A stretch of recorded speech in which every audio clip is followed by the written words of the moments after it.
listeners. My name is Henrik Palmgren, and it is good to have you with us. We have Michael Tsarion back with us on the program today to continue our discussion on conspiracy and psychology. This is a follow-up show to our most recent one that we did on the roots of tyranny.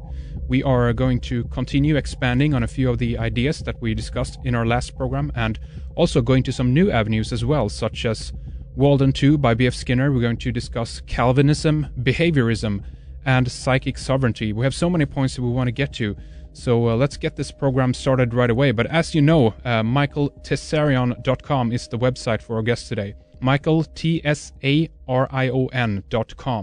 Welcome back, Michael. Good to have you back with us so soon again. Oh, thanks, Henrik. Nice to be on. I'm really looking forward to expanding our discussion here today and go deeper into some of the things that we touched upon last time, but also into some of the new areas. You've been doing some really interesting research, again, not only with the conspiracy in regards to the Constitution, the Constitution Con pretty much, but we have quite a few other things that we want to tie together in here.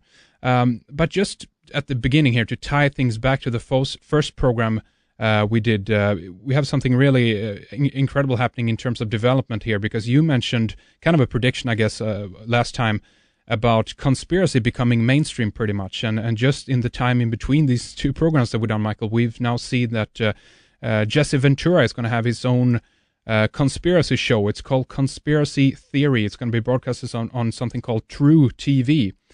And even as you pointed out, Michael, in that program that we talked about, Alex Jones he's not going to be directly in this show, but I know he's been giving pointers to the producers of the show, so he might not be in there directly, but this is actually happening, and it's really starting, just as we talked about last time. Isn't that interesting, Michael? Yeah, it is interesting, and I've said it, before. We even talked about it. I've said it for a while on the forum, and even on Coast to Coast, and privately for many years. I've seen this coming.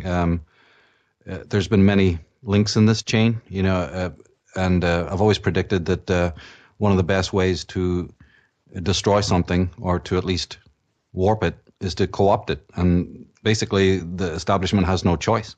They see the slipping figures of mainstream shows, which is very frightening to them, and they know they're losing control to the internet and to even cable channels and even cable access channels and podcasts and this burgeoning research community. So they've known for a certain amount of time, and I've been tracking it, and I knew where they were going, and I could see that they were thinking about what possibly to do. Hopefully it'll just disappear and go away.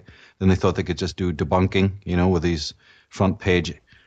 All the newspapers have carried, belly laughing front pages at all the conspiracy people and trying to lambast David Icke and, and Alex Jones and myself and others. And of course that won't work, because, we're bulletproof, keep on trying, So then finally they really turn around, and then they have their advisors, very, very clever people who say, look, we do what we did with everything that has been controversial. You repackage it, you create you get out your Dr. Phil, instead of Freud, you have Dr. Phil. And this is the way that the mainstream does it. The whole evangelist movement is even basically for the last 5-6 years co-opted almost entirely the sort of new age approach to life, whereas if you scroll back, 20, 30 years ago, I even have cassette tapes of evangelists who swear blind that changing your diet to being a vegetarian and taking a holistic approach to life and working with your relationships is all immaterial to believing in Jesus. And yet now you fast forward, and suddenly all of these principles, self-help principles, New Age principles, are all been co-opted by the evangelical movement. And so this happens. This is a tendency, especially when the establishment is threatened by a countercultural fringe movement that's very, very powerful. And they know that it's not going to go away, because ultimately it deals with truth, and truth will, not just disappear so easily. And even though they've infiltrated the movement, even though they've tried every other tactic, this is ultimately the essence of how they'll do it, which is to basically just co-opt it and PBS it and make it very mainstream. And that, of course, has also positive ramifications, but it also needs to be looked at, with certain caution. Well, exactly, because, my question is if something good actually can come out of this, because to me it seems that they are, just as you say, kind of co-opting the subject matters, and from what I've seen so far in terms of Jesse Ventura being interviewed on Larry King and so forth, He has some, very strange points he mentions, like, for instance, bringing back the draft and things like that, taxing war in the middle of all of this. And in some cases, it seems to me that Jesse Ventura isn't really up on the ball on actually some of these subjects. He knows a little bit about it, of course, because he's been talking about 9/11 with Alex Jones on his show. But it seems to be more that the producers are pulling the strings here. That's just my point of view from this time. But do you think something good can come out of this, or is it just another meaningless thing that people can be into for a while and then they forget about it when it's over and done? No, there is very good things that can come from it. But to know that, you have to sort of, again, pull back from the canvas and adopt a different perspective. I've always spoken about how the mysteries of these things, needs to be seen from multiple perspectives, and you need to walk around it like you do any work of art. And when you pull back from the picture and look at where we are in the Age of Awakening. I've talked a lot about 2012 and the Age of Awakening and what kind of changes that will bring in. And one of them is that, whether people like it or not, they're going to have to face this alternative view so that they can make greater sense of the world. So even when the beast, so to speak, picks up the truth, it's still the truth. There's an old statement that says the truth is the truth, whether it comes from the mouth of the devil or the mouth of God. So the truth is the truth. It has its own power. And therefore, even if the transmitter or the messenger is a sort of some sort of almost a joke, if the messenger is sort of, a clown, in a way, the truth has its own power. And one of the better things that will come of this is that this approach can soften the blow so that a lot of the world, there's 300 million people alone in America, and very few of them are into conspiracy. So this might help in some way where it softens the blow to make it sort of okay for people to then go on and surf more, to read more, to take pieces and go more. Of course, it depends on the tone. If they take a mocking tone, then it could turn people off. But at the same time, it could turn a lot of people on, and just in a longer term, make it okay for people to then dabble more, to realize that there are alternative viewpoints, and to start putting the pieces together and thinking critically about these kinds of things. The thing is that these shows, why they pick somebody like Jesse Ventura, is not because basically of the show itself. There's all these other epiphenomena that is involved. For instance, you see, it's what will happen, for instance, just even practically, is that when somebody like Ventura takes a show like this, and he's a hot ticket, and he ends up then on what? He ends up on 500 other shows as a guest, where it's now second dimension, where the other hosts are saying, hey, so Jesse, what's it like to be, running your own show about conspiracy? Are you really telling this is all real? How does it feel? Are you really into this? Can we really trust it? Can it really be true? And then he becomes the sort of people's champion to appear on dozens of radio shows and dozens of other secondary level interviews and talk shows where he gives his little slant on it, you see? Yeah. And of course, so it's basically to make a sort of a celebrity out of him, and then he is the sort of spokesperson for that. Spokesperson, exactly. And then it raises up all of these different questions and makes it easy for him to turn up on other shows and sort of be this propagandist in a way for this kind of subject matter. Another good thing is that later on, because these shows are mainstream, there's always the danger that even these shows, no matter how good or bad they are, eventually start to get a bit old and jaded, and then the ratings start to slip. And it's at that point when the desperation sets in and the ratings start to slip, when people start yawning and go, yeah, we've heard this, it's not that interesting anymore. It's at that point that they might then get even edgier and bring the David Icks on and bring the harder core people on who really have the bigger picture. I don't think they're going to do it in the beginning. It'll be topical nonsense that will make you almost want to puke. But what will happen is, again, later on, you see, there's certain, other reasons. When they have to make it a little edgier, it's at that point that then you might see a little bit more of the truth creeping in, as opposed to just totally homogenized rubbish, that they is much lighter stuff. Well, that's a very positive thing, and I guess the only thing that people need to be aware of is the spin on certain of these things and how it will be spun in the mainstream media on some of these topics. But I guess for one thing, the people who aren't involved in this anyway, they're only into entertainment, and for them it wouldn't matter what it is that comes out of the tube. From my point of view, this is a little bit for the people who already are into the subject matters and are keeping an eye on it, but kind of on the fence, not really sure if it's true or not or whatever, then it might help to bring in some new people, and that's never a bad thing, you know? No, and again, it'll be about the guests. As I said, this chump is just going to, want to wear the crown for a day and get his face on a lot of other talk shows, and he becomes a sort of, spokesperson and whatever. But you can't deny that, certain guests that he has on, they're the ones to watch. And I encourage people to tape these shows and take notes when they're watching it, because exactly like you say, there will be spin. So people need to use their critical ability and, really see the sort of subtextual messages that are brought out and really note those. This is a good opportunity in a way. It's like taking a class, but you don't have to leave your home. I always learn from what's on television. I don't tell people to turn the television off. I didn't tell that to the kids when I taught them about this subversive use of symbolism. I say, no, turn it on, only look at it with critical eyes. You can learn a great deal about the world from this. Absolutely. Okay, Michael, let's dive into some of the points here and things that we want to discuss on this program. Why don't we go over a few points again in regards to the roots of tyranny? This is something that we began talking about last time as well, but maybe you can reiterate some of the ideas before we go into the meat of this conversation, Michael. Sure. I mean, I think what's very important to realize is that how much personal psychology, this is what we were talking about before. I mean, it's a novel area to even link psychology, which is the study of man, into the conspiracy. But I mean, it's obvious once you say it. And ultimately, you see at the bottom line, the prime datum of everything that we're looking at is man controlling man.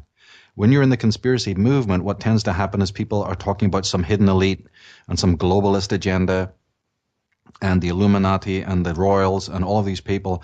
And what that can do is it can sort of give you a false impression of what's happening. You can end up being too close to the canvas. When you pull back from the canvas and look at the thing metaphysically, you discover that there's something fascinating going on. And that is that all tyranny is man tyrannizing man. It doesn't matter if it's the Queen or the Pope or the Black Pope or whoever. What you're seeing is a strange psychological phenomena that all tyranny is about one man or a group of men tyrannizing another. There's something in the consciousness of human beings that is doing this. It doesn't matter what secondary label or level of status that they enjoy in the world. You're seeing something that goes to the roots of consciousness. And just again, like Thomas Paine, we mentioned in the last program, the great writer and philosopher, he said that to understand the nature and quantity and even quality of government proper for man, it is necessary to attend to his character. So in my reading of this whole dilemma, it is absolutely about that. It's absolutely about looking at man, re-understanding what man is, why he enters into these relationships, and how he, how he got to be in this situation. Why does he create the societies that he does? Because the principle is very simple. Unless a human being has his own inner psychic sovereignty, it's unlikely that he's ever going to form for himself or his brethren a just society. It's just not, to me, it's not impossible. If you have this pseudo-sanity, which is what you see, if a man is malignantly, narcissistic and neurotic, I mean, he's going to be completely under the control of his ego and his shadow self. And from that point on, he has a problem. And he will then project his own violence onto the world and will never experience a true relationship with other people or the world around him. It's to the inner republic that we must look, because it's the character of man that creates not only his fate, but any of the individual governments and societies that he then creates. And also, of course, we have this idea of the master and the slave, the relationship. You mentioned this before, and that's another important point in all this as well. That's incredibly important because it's a relationship. Most tyrannies, most oppressions are not, as a matter of fact, done by coercing or forcing anyone. It's a lot to do with, our complicity. It really is. And again, I always look at, that's not to say that government isn't an institution of violence. Tolstoy said that, government is nothing but a society of men who do violence to the rest of us. And, Thomas Paine went on to say that, the more perfect a civilization is, the less need it has for government. But you see, when there is not that self-knowledge, when man is mutilated within, when he's, when he has this facade of pseudo-sanity, it's then we have to really watch. I mean, Pythagoras said it. He said that if you see something destructive or corrupt in the world, it's man-made. He said that you should know that self-chosen are the woes that fall upon man. This was echoed by Sophocles and so many other great mystics. Shakespeare went into it in Hamlet and into King Lear. All the great thinkers know this. The Gospel of Thomas talks about it. Carl Jung spoke about it. I mean, Clement of Alexandria, the famous Christian founder, patriarch, scholar, he said that the greatest of all lessons is to know yourself. For when a man knows himself, he knows God. Benjamin Franklin said, only a virtuous people are capable of freedom. As nations become corrupt and vicious, they will have more need of masters. So the person who is delinquent inside himself, who is, not able to understand the nature of his own selfhood, that person will then definitely be crying out for the handrails. And then you can't blame this overclass for coming along going, okay, we'll provide it for you. We know you're destabilized. We know you're getting sick of this particular entrapment, so we will open the gates and lead you here to another pasture and, give you some more feed and give you some more entertainment and basically huddle you together, in a place that gives you that safety and that security that you don't have inside. We also talked about identification, of course. Any points of that you want to go over again? Well, the identification is a huge question and gone into it a lot in other works, in the sense that I think that the one thing that the masters are very good at is to create that identification. But what we need to understand about the nature of identification is that it's caused either by love or hate. And in psychological terms, you find that identification is often created by hate, not love. We always associate, identification, with our heroes and models, with adoration or with admiration and with love, Yeah. And we want to emulate. But as a matter of fact, from a psychological point of view, identification is often created through the opposite emotion. You identify with the objects of your hate, and the system knows how to co-opt that. They know how to use that very faculty. And when I talk about they, again, just to reiterate, I mean, we can have links put on the interview page there, with the names. It's too long and drawn out to go into who these conspirators are and, the conspirators hierarchy. There's some that people already know, like the Bertrand Russells and the Cecil Rhodeses, but there's a lot of institutions and organizations that maybe people don't absolutely know for sure. So, we'll always make sure that we put links there and encourage people to go and study these institutions. Yes. There's a lot of them that they need to know about that, again, these are sort of the evil's willing servants, the ones who hide behind the people's champions, who are from the Frankfurt School and from the Club of the Isles, and Chatham House and Mount Parallel Groups and the Pan-European Union. There's all of these different organizations so that people can understand that when we're speaking about these subjects, we've got the proof and we have the facts, and we're going to their works, we're going to their think tanks, their documentations, their ideologies to see how these then percolate, because it's like Ronald Reagan, Margaret Thatcher, Tony Blair. These people have allegiances to philosophers, to sociologists, like the John Maynard Keynes and Hayek, and they have they're just basically instruments who are putting into play the theories and the sociological theories of control from some very interesting people who we don't actually hear about or ever really told about. And there's new ones coming up all the time as well. We have recently exposed by Brian Garish, Common Purpose. There's another one of these, but you have so many what I would call anti-human climate change groups out there these days as well, which are working vehemently in order to enslave humanity under a world tyranny, dictatorship, pretty much. So there's new groups coming up all the time as well. That's right, and never to forget that while the people's champion is leading you this way, like the Pied Piper, he's doing that on purpose because he doesn't want you to know about these ideologues that are behind it. He doesn't want you to know how incredibly clever they are, both sociologically and psychologically. They have to work in the dark, you see, because they're the engineers of consent, and they're the engineers of the global village. And it's important that we never find out about them or the clubs that they belong to, how old the traditions are, what kind of philosophies lie behind what we see taking place. which is and one of the things. Let me give you a perfect example. Not only are they aware that man's ego is a result of ancient trauma, they're aware of that. They're also aware that there's a faculty within the ego of man that wants to create chaos. I mean, even just purely unilaterally, with your own mind, your own ego on a day-to-day basis. People, it's so close to us, we've never noticed it. Loves to troubleshoot problems. You and I had talked about this in our Outsider series in a slightly different context, about how then it creates the whole guilt trip and the inauthentic life. Yeah.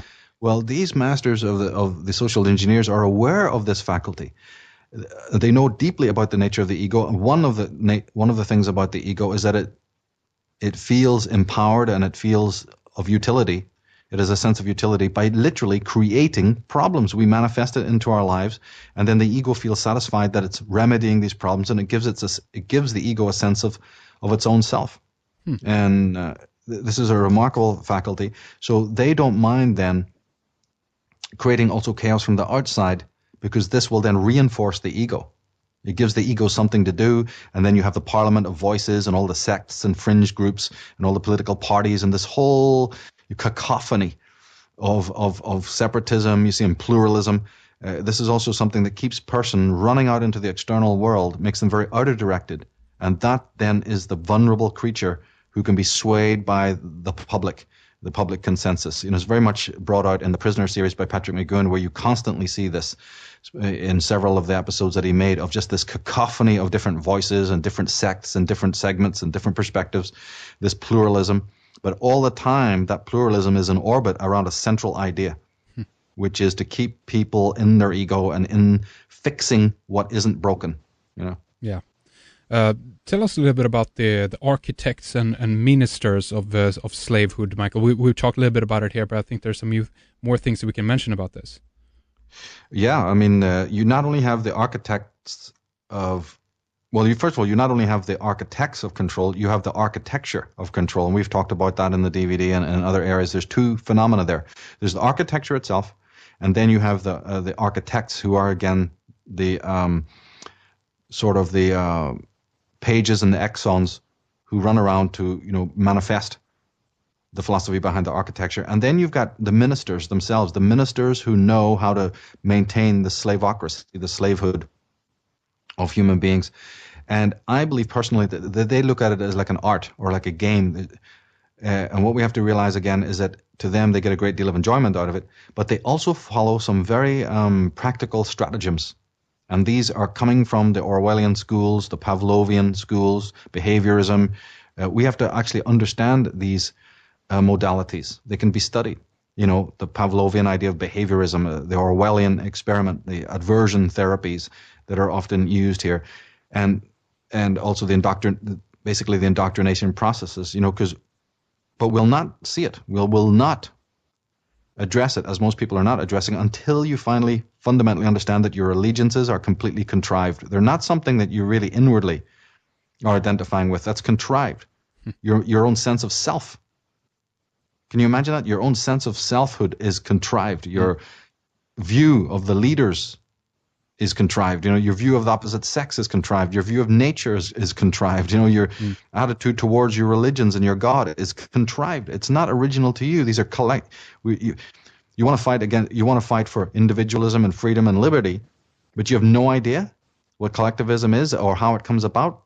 This is the study. This is the absolute study. And just specifically there about aversion therapy, you saw a whole expose of that in the movie Clockwork Orange.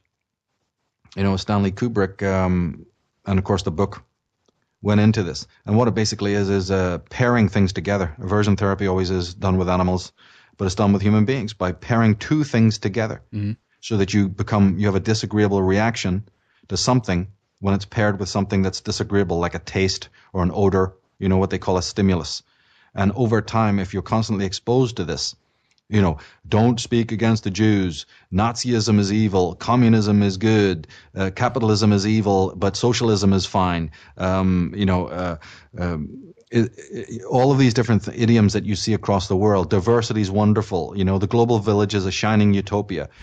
and primitivism is wrong, and nationhood is evil, and all of these things. How do we then buy into this? There's ways of doing this by constantly, especially through the media, associating, by pairing up things that are dissimilar, so that you slowly, through a drip feed method, come to fall into lockstep with whatever it happens to be. And visual images are used a lot in the media because, of course, what does a visual image do? It bypasses your sensor. Yes. All you got to have is all you got to do is have your eyes open, and you can't resist it. It's coming in, and you may be able to resist it the first time you've seen it, the second time, even the 10th time. But what about the 10,000th time that you've seen these things, or that you're surrounded now by your mates, who after the 20th time already are falling into lockstep, and you have now to associate with those people? This is what makes your own sense of individualism, it erodes it very, very gradually. Very, very gradually. It's outside the purview. It's like changing the habitat. Yeah. You may not see it. The ant is not aware of how his habitat is changed, which eventually is going to fundamentally change the way that ant operates. This is the danger. And we have to become aware of these theories like aversion therapy and some of these other models, the behaviorist models that are used, so that we can spot it instantly and guard ourselves against it. Yeah.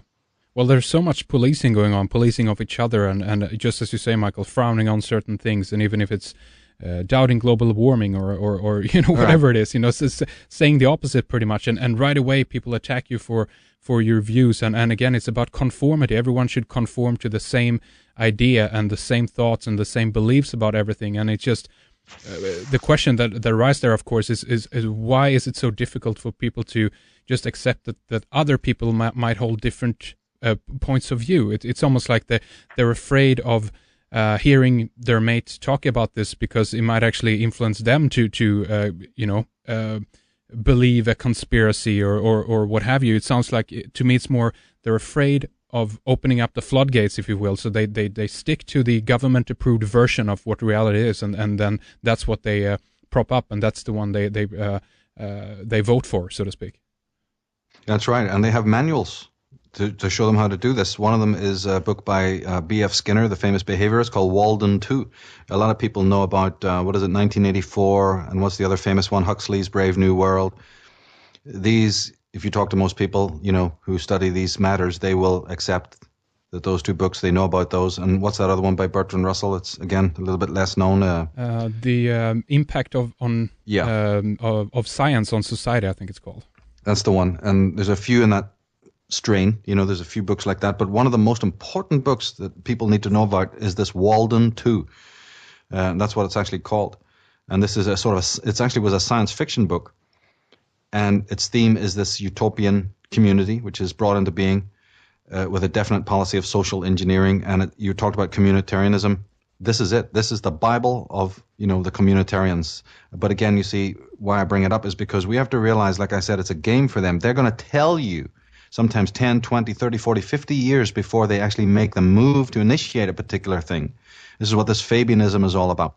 If you listen to G. Edward Griffin and the people who will spell out what Fabianism is about, that's what they say. It's gradual, gradual, gradual. Either they don't confront you. Imagine two armies, right? Mm. One army is either going to act totally incompetent and will not attack you, so that you have a false concept that we're in the strength, and as soon as you think that, you've just let your guard down. Well, that's what the enemy wanted. Another strategy is that they pretend to run in fear, so that you're lured in exactly to the crevasse, or the gully that they want you to be in. So by acting that they're on the run, which is what happened with the British government when they lost the war in America during the War of Independence, they pretended to split. They pretended to give up. And not only did America become apathetic, but it sort of chased them. They were able to lead by proxy, in this very cunning way, where the enemy where they wanted them to go. So there's multiple ways, but the most common definition of the Fabian thing is just gradualness, just a simple gradualness. And so this book, in a way, is fascinating because of this. That like Brave New World in 1984, they were already telling us. This is magnificent, So again, nobody can turn around and say, and I want people to be really armed up with all of this, because here's the other thing that, we were talking about in the beginning, it's very important to know, is that because you're going to have now a mainstream deliverance of miscellanea relating to conspiracy. I want people to be so armed up with the knowledge of the real conspiracy, meaning they know where the manuals are, they know the hardcore stuff, that they can absolutely see, the sort of a Velveeta version of it. In the sense that, I don't know if you guys know in Sweden, but Velveeta is like rubbish cheese that you just buy on a shelf, exactly. the cheapest, right? So it's not Gorgonzola, it's not Danish blue, it's rubbish. And if you've tasted the real Danish blue or whatever, then you'll know the Velveeta that it's obviously not. So this is extremely important that people harden their understanding now of the real meat and potatoes, so that when these guys are delivering up the goods and sort of, doing this Svengali on you, you're not going to just go under in 10 seconds like a goon. You'll actually have some armed up with some information about what's really happening here. So that's a very good suggestion. And again, another one of these books, Walden 2, and just for trivia, for those who want to check into this, there's another author actually based out of Gothenburg. She was called Karin Boye. She wrote a book called Kallocaine, it's called. And everyone out there who has been watching the film Equilibrium, that this is actually the basis for that film, and some of the excerpts are from that book are incorporated into that film, and this is another one of these utopian societies that are presented to people. And in this particular case, I think it's about a drug that people take in order to actually suppress their emotions, just as we can see in the film Equilibrium. These sci-fi, the science fiction genre is filled with this. The literature genre is filled with this. These are not the only books, of course, but they're certainly the ones that are quickly available. People can go from there on to the Alvin Tofflers and all sorts of other fiction and non-fiction. Like you say, the Equilibriums. Yeah. I think the most important thing to remember that when we're implicating behaviorism and so on, is that in Walden 2, it is basically a robotic, society in which you have no cash. Everybody is allotted a certain amount of land and a certain amount of time to work on it, and it's a credit system, and it's a uniform system. Basically, these utopian communities are the anthill. They're the proverbial hive, the perfect community, and they're like anthills. And it's very important to understand that these leaders, these elites, actually do operate like that. The anthill is a very good example, because at the center of the ant hill is the queen bee, the king and the queen, whatever. Yeah. The sort of the central intelligence. But this royalty doesn't ever want to get its own hands dirty by doing any real work. So it always then allows these lackeys and these minions to do it for them. And they put into work these strategies, these top scientists, leaders in the field. Behaviorism ruled America for dozens of years, and many people could say it's still there.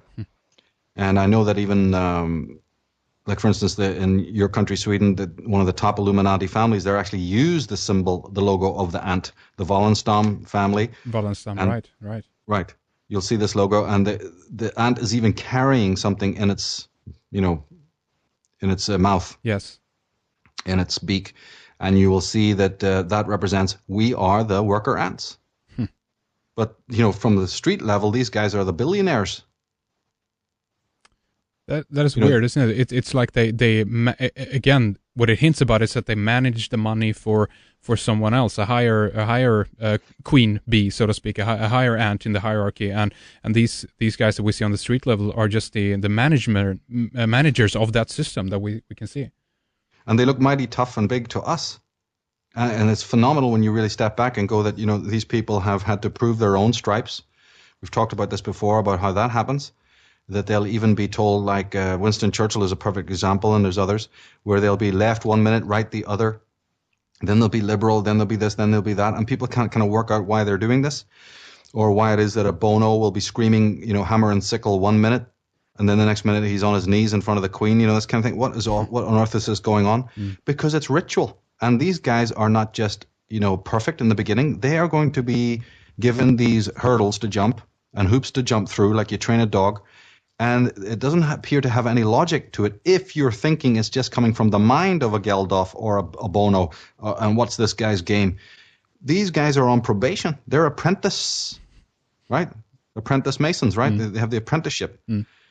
And you have to go and do what you do so that they can see that you have no mind of your own. You will literally go like a prostitute to whatever they send you to do. And it's only through that elaborate process, which is played out in the world, in front of us all. And it's at that point that then you initiate, you get further and further up the ladder. So there's all sort of inconsistencies that you'll see. Yes. It's very important to, in fact, this Jesse Ventura is probably going to go through it himself. I believe, these people are probably right in on the early stages, and they're now going to have to prove their stripes, so to speak. And so this also is what goes on. But these Skinners and B.F. Watsons, behaviorists, they are the architects of the benign feudalism.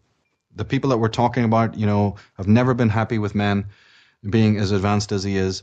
That's a concession because they know that the smiling depressive and the smiling slave is actually more productive than the jaded slave who hates his captivity. If you put on a few movies and some bread and circuses, you'll actually have more of a happy slave who will go around and murder your enemies for you and produce whatever is needed with a great smile on his face. Yes. More salt in the gruel and more pillows in the cell, the prison cell. And this guy will never ask for the keys. In fact, if you let him out, he'd be shivering and he'd be running back in and hiding under the bed. He wouldn't want the freedom even if you offered it to him. Because he doesn't know anything else either. He hasn't ever been subjected to freedom, so it might actually be a scary thing. And that's a good point that you bring that up, because you mentioned that, I think, many times before, Michael, but that idea again, that people are, in one way, they're frightened of freedom. They don't know if they were given it, they don't know what they would do with it, so to speak, That's right. And that's the aversion therapy again. By associating real independence and real freedom with alienation and loneliness and insanity. Yeah. You will find that now, right up the scale, even to some very, very highly intelligent people, they're terribly neurotic. Like I'd say that most of the people you're looking at in the world are pseudo-sane. They don't have true sanity. That's nowhere. That hasn't happened at all. And when you come to the running alongside behaviorism, but of course it began before behaviorism, so one could say that behaviorism is an outgrowth of Calvinism, running neck and neck, pretty much until the present day, is this undercurrent of Calvinism that was strong throughout the world, in the Protestant communities, and very strong in your country, Sweden, and extremely strong in America. It's this Lutheran Calvinistic model, and anyone who studied John Calvin, first of all, if they studied them, they realize he was a Jewish person, actually. John Cohen is his real name, and he was part of the Illuminati establishment. And he is more responsible for creating Protestantism than even Luther was. He did more work. And this guy was one of the most psychopathic creatures that ever has been on the face of the earth. In the Geneva, where his main center was and where he started from, that was literally the most repressive police state that you could imagine. Where women were even, forbidden to wear hats. Nobody could smile. I mean, you should just read, just go into Wikipedia or go onto the net and try to, look up John Calvin and Geneva under Calvinism, and then it moves west, you see, into Amsterdam and into England eventually. And when you do the homework, you'll actually find out that this guy was basically a proto-communist. All the trappings of any kind of affluence or decadent society. Man was a total sinner. The world was a hideous, horrible purgatory. There was no joy in being in the body, no joy from sexuality, no joy from looking at nature. Everything was suspect, and your only good was to slave, in this sort of a collectivistic way, and hope that you would, then merit the compassion and forgiveness of God. And this dour, puritanical aspect was live and dangerous in America right from the very, very beginning. And it had certain reactions. Maybe we can talk about that a little bit later in the program, about it did have a reaction, and that's where the New Age comes from. People who bash the New Age, especially this sort of canned motivational stuff that you have right now with the Anthony Robbins and The Secret and that kind of thing. Right. And people laugh at this and think it's horrible. Yeah, well, wait a minute. That in a positive way, that was a reaction to this terribly grave-like, cemetery-like dourness, you see, of the Calvinism. Like I said, and even Hegel would have agreed with this, that everything eventually creates this antithesis. Well, the antithesis to this dour Christian, morbid, deathly cult of doom and gloom and morbidity was this hippie movement, and then the so-called, New Age. the New Age and the motivational stuff that's now a bit more sanitized, the Oprah Winfrey smile and be happy, Prozac smile shit. That's a reaction to this. But without even getting into that, though, and just keeping it with the behaviorist model, you'll find that this is also to be studied, because these are two levels that you're not going to hear about, because, again, it's too close to the canvas, it's too close to people. And these Calvinists and the behaviorists are all based on that there is no such thing as consciousness. In the sense that Calvinism is against free will. Free will is the worst thing that you can imagine. Even Martin Luther was saying that the most devilish person is a man in rebellion. Calvin really practicalized that. The behaviorists believe you don't have any consciousness. There is no consciousness. If you can't see it with your five senses, then it doesn't exist, and that includes thinking. That includes your own thought. Your own ideas about having a self-will is utterly meaningless. You're totally to be a mannequin of the society, in which the society will show you what is what. You're just a mechanical creature. Maybe that from then, from that ideology, Michael, we actually have gotten the scientific basis and the scientific model, which kind of replicate these ideas a little bit. Because again, if we move from Calvinism into Protestantism, a lot of this came out, Central Europe area, Switzerland, Germany, and so forth, where Protestantism was implemented, so to speak. And from this, from what I've been able to tell, is that we get the scientific model pretty much, and we can now see the kind of the scientific dictatorship, if you will, coming into play. And this ties into even Geneva, of course, but because this today is seen as a kind of a global city. A lot of the UN has their headquarters there, the Red Cross and things like that. So it's like it's tied to a region almost as well, Michael. It is. Well, of course, anything in Switzerland, like the city of Sion, Sion, Geneva, these are all Templar bastions. So there's a tremendous tie-in there with the Masons and Templars and these organizations funding these particular scientific types. This creature, B.F. Skinner, for instance, he later went on to be one of the top men in advertising. He was one of the top advisors to the advertising agency because, again, like the Edward Bernays types, they specialized in human behavior. But it was human behavior in a Pavlovian sense, in which you create aversion therapies, you create stimulus responses, you treat the individual just on a mechanical basis, that his behavior is all that matters, and that can be programmed in certain ways, and no understanding of the world, that we have today can ever be complete without knowing about this. In fact, another person that should be mentioned is Hegel. We've mentioned him a couple of times before, but when people bash Hegel, they often do it for wrong reasons. So just to clarify, George Frederick Hegel was in favor of the state control. So those who bash him for, wanting a sort of an Orwellian sort of control state, they're right. But where they go wrong is why he wanted that. They talk, and then it gets very esoteric, and they merely bash him just because he happened to be into sort of, occultism or mysticism and all of that. They don't really get to the meat. And basically, and don't forget that Hegel himself was a Lutheran, by the way. He was also one of these sort of Calvinist stroke Lutheran types. And his particular philosophy is very interesting because he also believed that there was no such thing, Henrik, as the personal ego. And how he justified this is really fascinating. He believed that there is no personal ego, there's only a social ego. And it was to do with his philosophy and some of the debates he was having with philosophers at the time.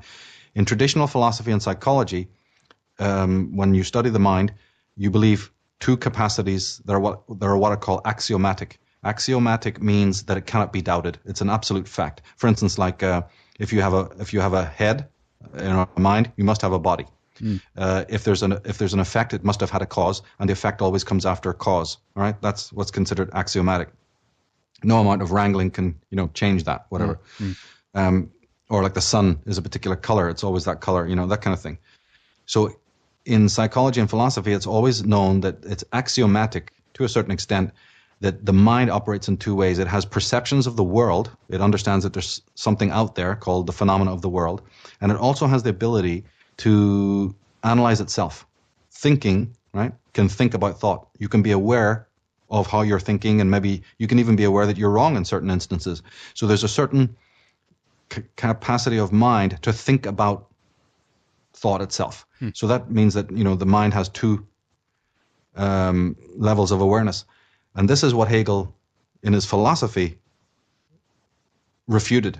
He said that no, there's actually a third capacity of the mind, because you cannot think about your own mind without considering how you as a person are viewed by other people. And this is like just in a nutshell. It's more elaborate than this, but I'm just making it very brief. Right. He said that whenever the human mind is thinking about mind, it's thinking of mind as other people see it. In other words, your vision of yourself is entirely based on considering that other people exist. So there's your third aspect then. You think about your own mind and you know that you exist, you know that the phenomena of the world exists, but you cannot think without having a consciousness that other people also exist in a very profound and deep way. And therefore that was the third aspect that Hegel brought to the table. And that's perfectly right. That's why I'm saying that the philosophy there is very solid. But what does that lead to? What he basically means, and don't forget that Hegel came before the Freuds and Jungs, that's why this is very important, because this would later be reiterated much more strongly and much more sort of user-friendly language by the psychologists who would come after him. But what Hegel was saying preempted Freud. He was basically saying that you are absolutely, your thought is completely aware of other people, and that your whole sense of identity and your ego is colored by each of us. We're all doing it. So in Hegel's thought, he then went even further and said, hey, there isn't any individuality at all. All there is the social persona and the social consciousness. And that then leads to the fact that society is more important than the individual. Right. You see how the connection then comes about? Right, exactly. Yep. And this is how then the lead gets taken on. So he says that, look, man is born from man and woman, right? You from the moment you're born, you're in company. Every society on this face of this planet, I don't care from the savage levels onwards, they've always lived in communities. Man does not like to be alone. He's born from other human beings. He has uncles and aunts and brothers and sisters and mothers and fathers. He has extended friends. He has societies. And he looks to being in society as being a good thing. And therefore, it's only one step away, isn't it, from serving that society, serving that society is good. You see how we have the Calvinism and then the behaviorism coming in? Yeah. And this global, what we're trying to say is, let's look at the philosophies that lead up to this global village mentality. And if you're infected by it, you're walking their, conveyor belt, whether you'd like to admit it or not. And in Hegel's reading was that man should be then subservient to the social hive, and anyone who appears to be or wants to be an outsider is actually deranged. In his reading of things then, if you try to be too much of an individual, an outsider, you are the one with a problem. And this is what we see today when people are having problems by trying to do that. He would have thought, you see, that, well, let's put it this way. He would have said that if you're an outsider, it's not because you really, really, really want to be individual. It's because for some reason or another, you got pimples on your face, or you're too fat, or you're just a bit of a thicko, or you're, dark-skinned, or you're not, handsome enough or eloquent enough. You're only an outsider because society hasn't accepted you on your own terms like you would be. So you're not really truly an outsider. You're more a sort of a malcontent. But given a chance, you just love to be part of that society. So this, again, is very important, too, that you have to define the outsider. Is the outsider one who really wants to break away and be individual, and he sees the reasons, and he's conscious of the things he doesn't like? Or he's actually a jaded guy or girl who just can't wait to be embraced, by the collective. That's incredible. And I wanted to ask you, Michael, because this seems, again, touch a little bit into the fact of what you talked about human beings being turned into to robots pretty much as well, because if the mentality is like a robot, it doesn't really matter what comes down the line, so to speak. But what we're seeing is the extension now even of this in one way, the scientific approach to this, and that humans don't have any consciousness, etc. Is this transhumanist movement, which is the extension of the scientific model, pretty much, where we're totally removed from all kinds of humanity. This is how it works.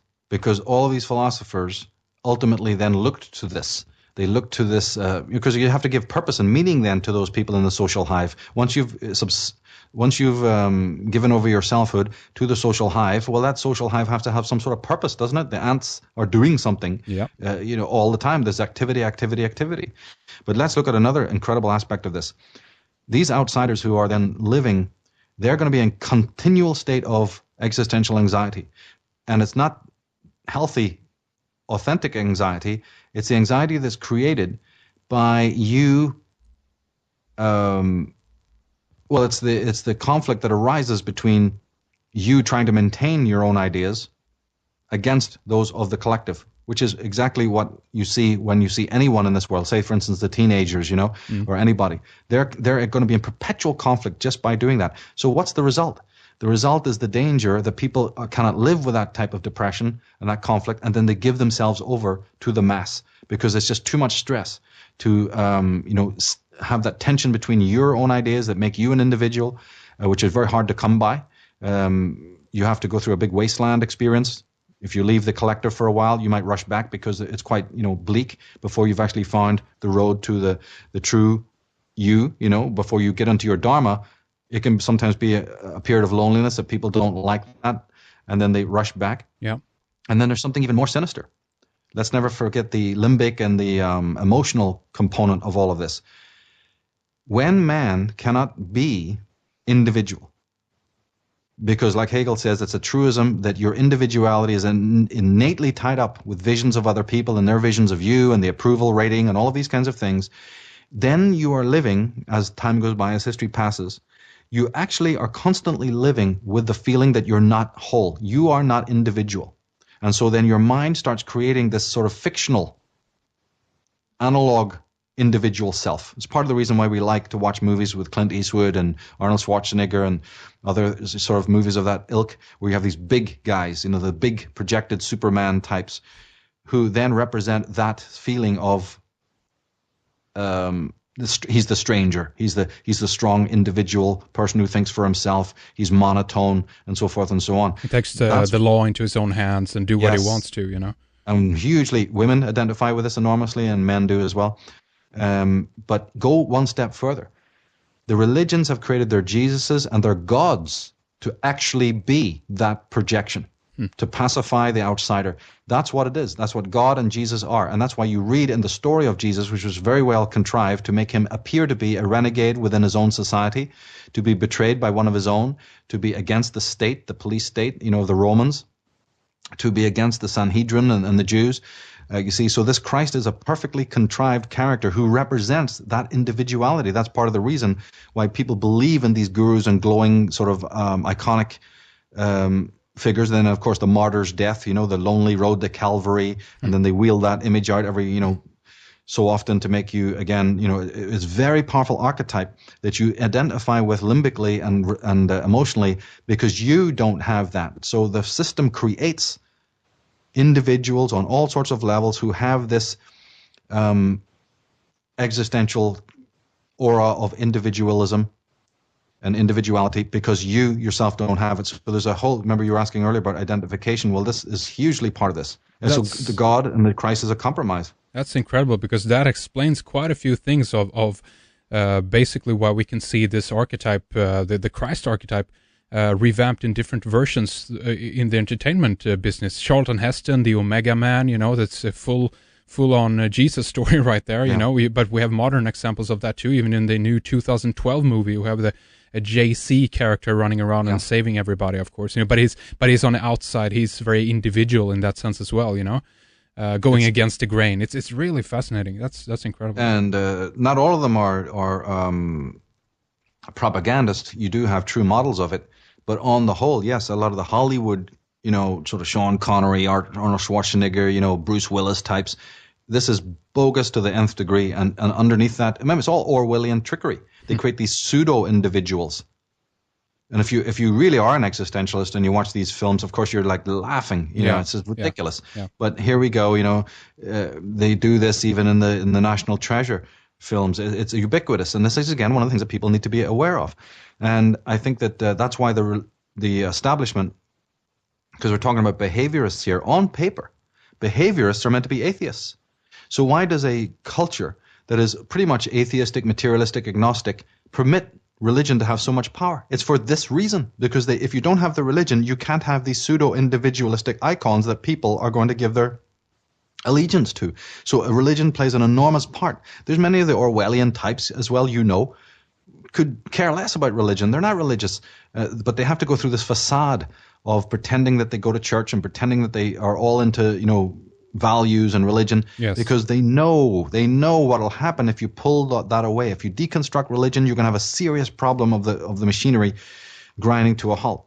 But there's even one more interesting thing to go into here, because of course by Hegel's definition that society is all good and your allegiance to it is all good, by the same definition that your ego is basically a social ego, what happens if the society that he's talking about is basically the source of evil? He may or may not have admitted this, but just for argument's sake, what happens if the Hegelian populace, the Hegelian unit of society is a corrupting influence? Then instantaneously you immediately see that there's going to be a negative effect on the consciousness of those human beings, because there's such a inviolable identification going on. They're literally one and the same thing to Hegel. Your idea of yourself, what you call the I-ness, is a social I-ness. And therefore, whatever happens in society, say something aberrant starts happening in society, you automatically are going to be infected with that in some sort of Star Trek, way in which you're not even going to be aware of it, like some sort of Quatermass way in which you're literally magnetized and roped in. And so whatever society does, you are going to be affected or infected, you see, by that very pestilence. This is another huge problem here. And I'd say also that I talked about Freud coming later. Hegel's model is Freudian to a point, because the social ego, as we said, is created by society. Now, remember that all psychologists, this is what people like all philosophers do not talk about repression. Okay. Right? This is a difference between the two schools. In psychology, you hear about a fascinating capacity of the ego, which is called repression, which means that the parts that cause you pain, the parts of yourself that you don't like, anything that would cause conflict and stress, the mind has an ability to repress it into what's known as the unconscious, and so that you can have a sort of homeostasis of the ego, so it can function, right? Okay, so then backtrack and fuse together the Freudian model of repression and the ego and Hegel, and you have something absolutely incredible. And Freud would agree, but for different reasons. If the state and if the system, the populace, is controlling your sense of identity, then isn't it going to be the force that demands what it is that you repress about yourself? Yeah. Because again, in the psychological model, you are basically the one who sort of decides, right? But if you tie in the Hegelian aspect, no, it's everyone that you've met, everyone that has an influence of your life, including the people in the world, the whole matrix out there, the whole human collectivism is the very thing that is policing people to repress aspects of themselves so that they conform to this mechanical, technological, because the word technology means more than just machines. It's a way of thinking. And so that kind of indoctrination then causes the Freudian forms of repression. And this is extremely important to understand, because anything that is antithetical to the mores, and the likes and dislikes of the society will then have to be repressed. And in Freudian terms, it's the superego that handles this. It's a part of the ego that censors and represses any undesirable content. And the reason why it's undesirable is because it causes you pain. Well, what causes people more pain than not being accepted by their fellows or feeling always like an outsider? Yeah. So this is if it turns out that the only definition of consciousness is not that you have a personal ego, but that it's purely collectivized, and the behaviorists believe this. The Calvinists in their own way believe this, because they're collective. And if the Hegelians and the global village people all believe this, then you can understand now why we're heading towards this Walden 2 situation. There is no consciousness at all. Yeah. There's only mechanism, machine. And any concept of selfhood that you even have is utterly subservient to the social hive, to their social conditioning, and anything about yourself that doesn't correspond or is frowned upon, you see, or doesn't gel with, is not part of the acculturated self, is going to be repressed. And the final component of this is even more fascinating, because don't forget that the Freudian perspective on the unconscious was different than Carl Jung's. Yeah. And it's different in this way. Freud believed that everything that is in the unconscious is put there during this individual life. Okay. It's really a pre-conscious dumpster of just this life that you've lived. Okay. Yeah. So this is his definition, and that definition, of course, became slightly adapted or slightly modified by Carl Jung, who said, no, the unconscious is actually a reservoir that is programmed over millennia by all human beings' existences. Right, It's a collective unconscious, okay? Yeah. Then still bear in mind what we've been talking about with Hegel and Freud. But you just change Freud's understanding that it's not a dumping ground of this life, it's the dumping ground of all mankind. So it's bigger. That means physically and energetically that the so-called unconscious is vast. It's a bigger thing. It has greater magnitude than the little ego that is the censoring apparatus, that sort of peaks up above the waters, so to speak, and interfaces with this world. And then you even go further than that, and you go into other people's definitions of the unconscious, people like the Taoists, the Native American Indians, even philosophers like Martin Heidegger, and they insist that the unconscious is even yet more than that. The unconscious is the place which your true self, right? Not the persona we've been describing, not the social sense of I-ness, but the true self, your true selfhood, which embodies your connection to divinity, which embodies your connection to nature. When you were once upon a time in ancient times guided by nature, and nature was your guide, and you didn't have a subjective sense of self. Yeah. In the same ludicrous way that we have today, when nature was your guide and you were in harmony with the universe. These people are even saying that part of you that is called the unconscious is where that is. That is where your so-called spirit and soul and self and your intelligence, your higher forms of intelligence, your deeper senses, that's where that is.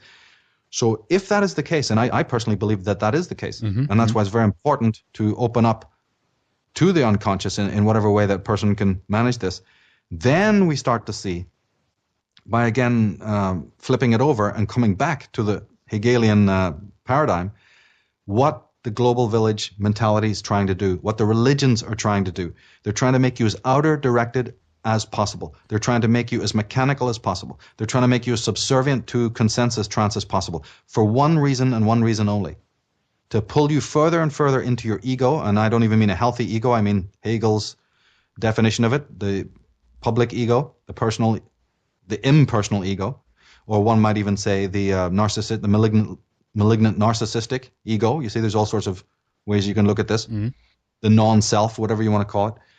By pulling a man away from that, you are murdering true individualism. But you can't do that, Henrik, without giving something equally alluring on the outside. It doesn't work unless you have the carrot as well. Exactly. And that's where your technology comes in. This is also, never mind if human beings live multiple lives, if we're talking about reincarnation, all that stuff here, we can just view this from the point of view of the unconscious, then their job, the globalist job, and maybe that's why the process is so slow as well, because it actually is about programming the unconscious as well. If they're trying to slowly change what a human being is, then they have to do this over a very long period of time in order for us to even change the unconscious, because it's handled through us. If you know what I mean,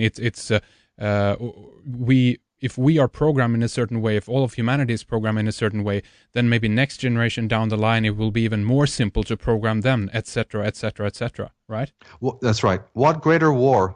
I've said it till I'm blue in the face. The war on consciousness. The war on consciousness. What greater travesty? What greater mutilation? What greater act of violence can you do than separating a man from his own selfhood? Not much.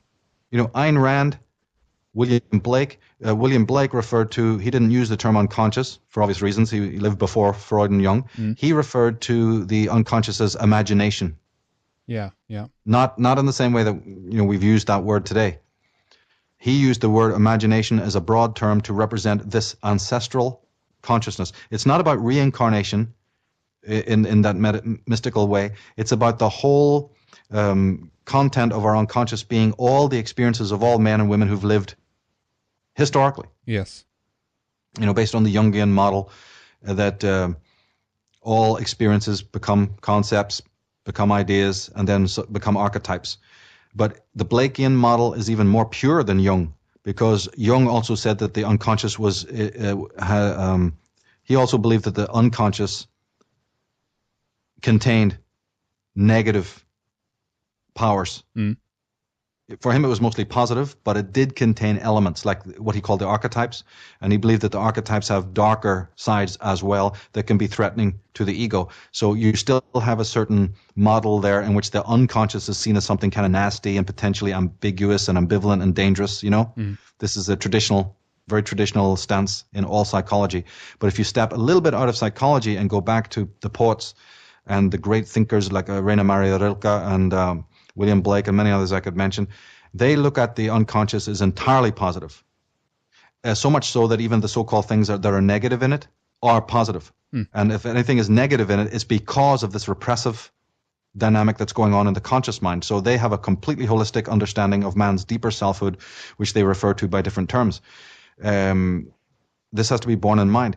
And then what you say is very true. It has to be slow, because how on earth can you stranglehold, and garrote the unconscious and separate man's conscious mind from his unconscious? It takes a lot of doing. But that is what society is. We do not have civilization. We only have tyranny. We do not have justice. We only have injustice. Man is the one who's creating the society. Remember we said at the beginning, man is doing this. Man is tyrannizing man. We forget this because it's always them. It's always the Wizard of Oz, the guy behind the mask, the guy behind the curtain. The guy behind the curtain is a man. Yeah. The people who are doing this are human beings. We buy into it. It's a consensus. I mean, it's a, what do we call it? It's a contract. Man is creating society. Man represses man. Man goes and murders indigenous people and calls them savages. Man is the one who's building the global village. Man is the one, running and hiding from himself. Man is the one who sees nature as a demonic presence. Man is the one who wants some bogus heaven after he's dead and gone. Man is the one who sends children down the mines. Man is the one who murders his fellows for no reason.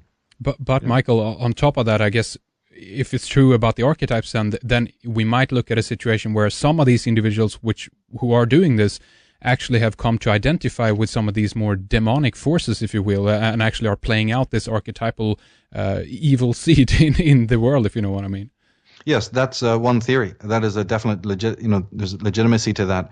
The existential psychologists, people like Otto Rank and others, and Viktor Frankl and all, they don't buy into that at all. They've since changed their ideas about the unconscious, and they believe that it is entirely man's estrangement from his unconscious and his commitment to the consensus that causes this aberration, that man is cut off from the veins and arteries that are the roots, that go deeply into the soil. Yes. And but these psychologists are not saying anything that isn't even in the Bible. The book of Mark says it is from within, out of the mind of man, that all evil emerges. Yeah. And of course, there's the rebuttal. There is the rebuttal of psychology, right? Yeah. There's a lot of people go, yeah, well, I know my unconscious is full of garbage. Why would I want to go and dig through garbage? And my answer to that is because it's your garbage. It's part of you. Your conscious mind thinks of it as recalcitrant. It thinks of it as toxic waste. No, those are aspects of yourself that are only thrown into a pseudo-darkness because you're addicted to the light. You are a disciple of the light, the false light. But that light has a particular property which throws all the rest of your consciousness, into darkness. Michael, I want to take a little break here at this point, begin to round things up with the first hour, and then continue talking more with you in our members section. But is there anything more you want to mention here in the last couple of minutes in regards to what you call the positive thinking cult? Or it's a few more things maybe we can bring up about that before we round things off for the first hour, Michael? Only that it was a response. It has to be understood in the context of history. It was a response to this Calvinism and certain aspects of this behaviorism, and it's legitimate to that extent. That people needed to lighten up, and think more about themselves and their own prosperity and so forth and so on. There's nothing necessarily wrong with that. But the other aspect why I wanted to talk about this is because, do you remember in the show we did last week, part 1, we talked about and discussed that it's very important that the face that you show to the unconscious, or we said that it's important to know what kind of face you're showing to the unconscious, because the unconscious is purely reflexive. Whatever face you shine into it, it will reflect back. Remember that? Yes, absolutely. Yeah. Well, maybe we can pick up with that in the second part, because it's a bit longer to explain. But that's what I thought when I listened back to the show, is that I had said something and people could have misinterpreted. When I talked about showing a loving and a strong, a positive face to the unconscious, I didn't mean your Prozac smiling face. Right. That's disaster. You're still going to meet demons. And you go, well, I'm very positive. I'm showing a really good face to the unconscious. Oh my God, why is it Dracula is appearing? Well, because I didn't mean, right? I didn't mean, because remember, we have to now we even have to redefine what we mean by happy, strong, loving, and positive, because those things have been completely co-opted by this evangelical, canned, motivational, Anthony Robbins, pump it till it hurts, go, go, go, sort of California, it's all one season world, malarkey, palaver, and if people don't interpret it correctly, they'll be thinking that's the kind of face that you have to show to the unconscious. Well, that's doom. That's not going to work at all. Okay, well, that's very interesting. Let's talk about some of that, Michael, in our next segment here. But again, please mention your websites for us, Michael, so people know where to go, where to check out more of your work and some of the projects that you're currently involved in. Okay, they can go straight to michaeltsarion.com. There's all my other websites are listed there, including Architects of Control, which is the DVD you and I did on psychology and conspiracy. It's the first of its kind in the world, so people should look into that.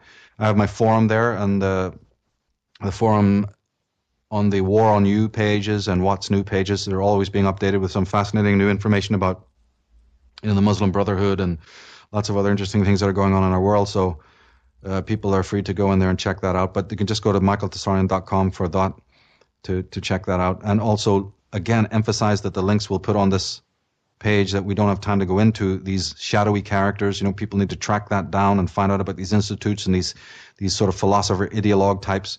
Hugely important there to research it and find out, because again, as the mainstream media are going to start homogenizing this, the only defense against that is having your own thesis, a very strong understanding of the real meat and potatoes of these subjects, so it doesn't get all watered down and diluted. Absolutely. Links are available on redicecreations.com. The main website is michaeltsarion.com. Go there, check it out, check out his forum, some of the projects and Oracle Origins and Oracle DVD series as well. Stay with us, Michael, and we'll be back more after this break. We talk more with Michael in our second hour. We begin to talk about the face that you turn towards the unconscious will reflect back to you. What's good and what's bad about this? We talk about man as a robot, a product, and the technological man. We discuss how this ties in with the behaviorists and the Calvinists, and how out of these kind of pre-scientific ideas, the con of the Constitution have been possible. Basically, you sign away your freedom.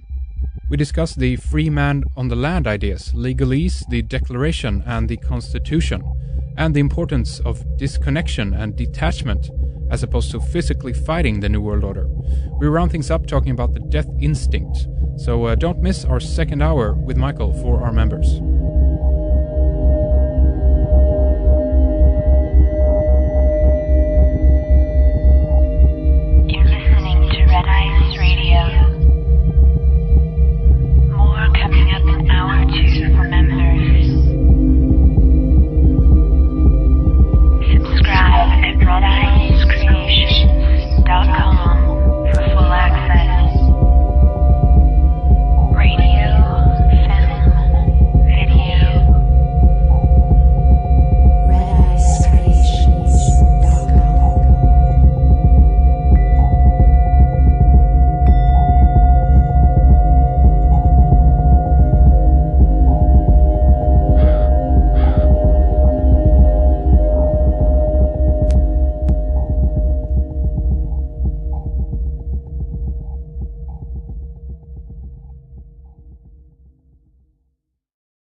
Welcome back, Red Eyes members. We are talking with Michael Tsarion. We've been primarily going into or a conversation about control, government, and basically what man's role is in all of this. We've been discussing Walden 2, Calvinism, and kind of how these different philosophies from Hegel and others have kind of led up to the situation that we're in today.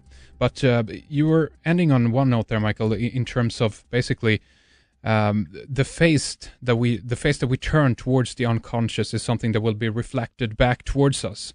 And I guess the dilemma here then is that if you show a happy face towards that, you expect happy things and good things, positive things to come back to you. But it also seems to me then that it's brutally honest, meaning that if you show a fake happy smile to it, you're not going to get you're going to get the fraudulent version back. Maybe you can talk a little bit about this, Michael. Well, that's what's happening. That is exactly the danger of this, pump it till it hurts sort of positivism that has crept in through the New Age and through the motivational speakers, and is the bane. Of course, it goes without saying. I mean, if you just apply common sense, and of course, if you apply common sense to anything, it's usually excellent. And if you apply common sense to this, obviously a man should be in his true emotions. He should be not afraid to show tears when he's sad. He should not fear to show anger or repress these things, within reason, of course.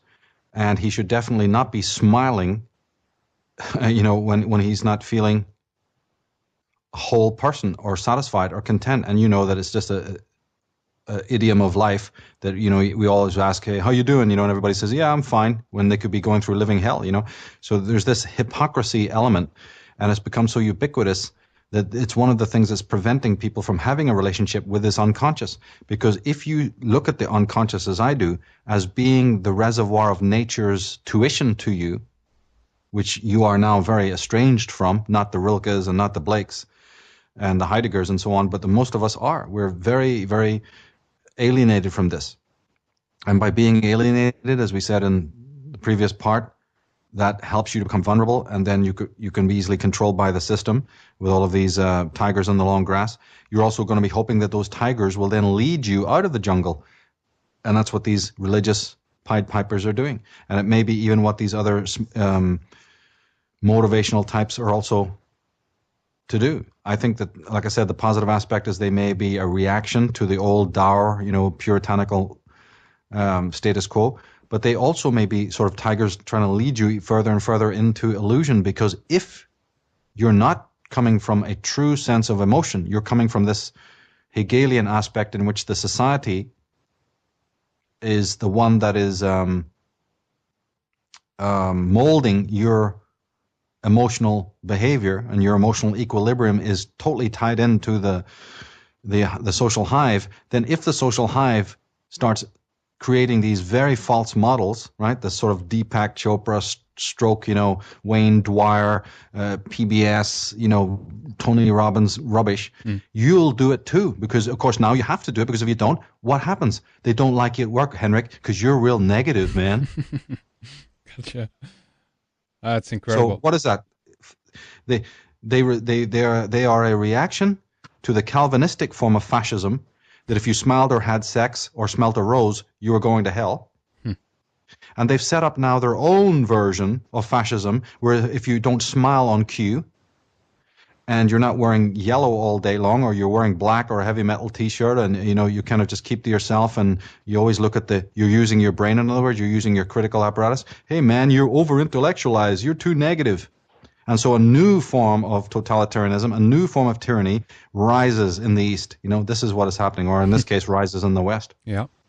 So that also kind of explains that it stems from the Hegelian dialectic as well, in that sense, because we've had one version previously, and now we're being offered the counterweight to that, but it's not any more sincere than the previous one, right? We're still in that dilemma, and that connects with that idea that we're still showing a fake version of ourselves, and also our interpretation of reality towards the unconscious. So the effect of that we get back is a insincere society, and things are going down the drain instead.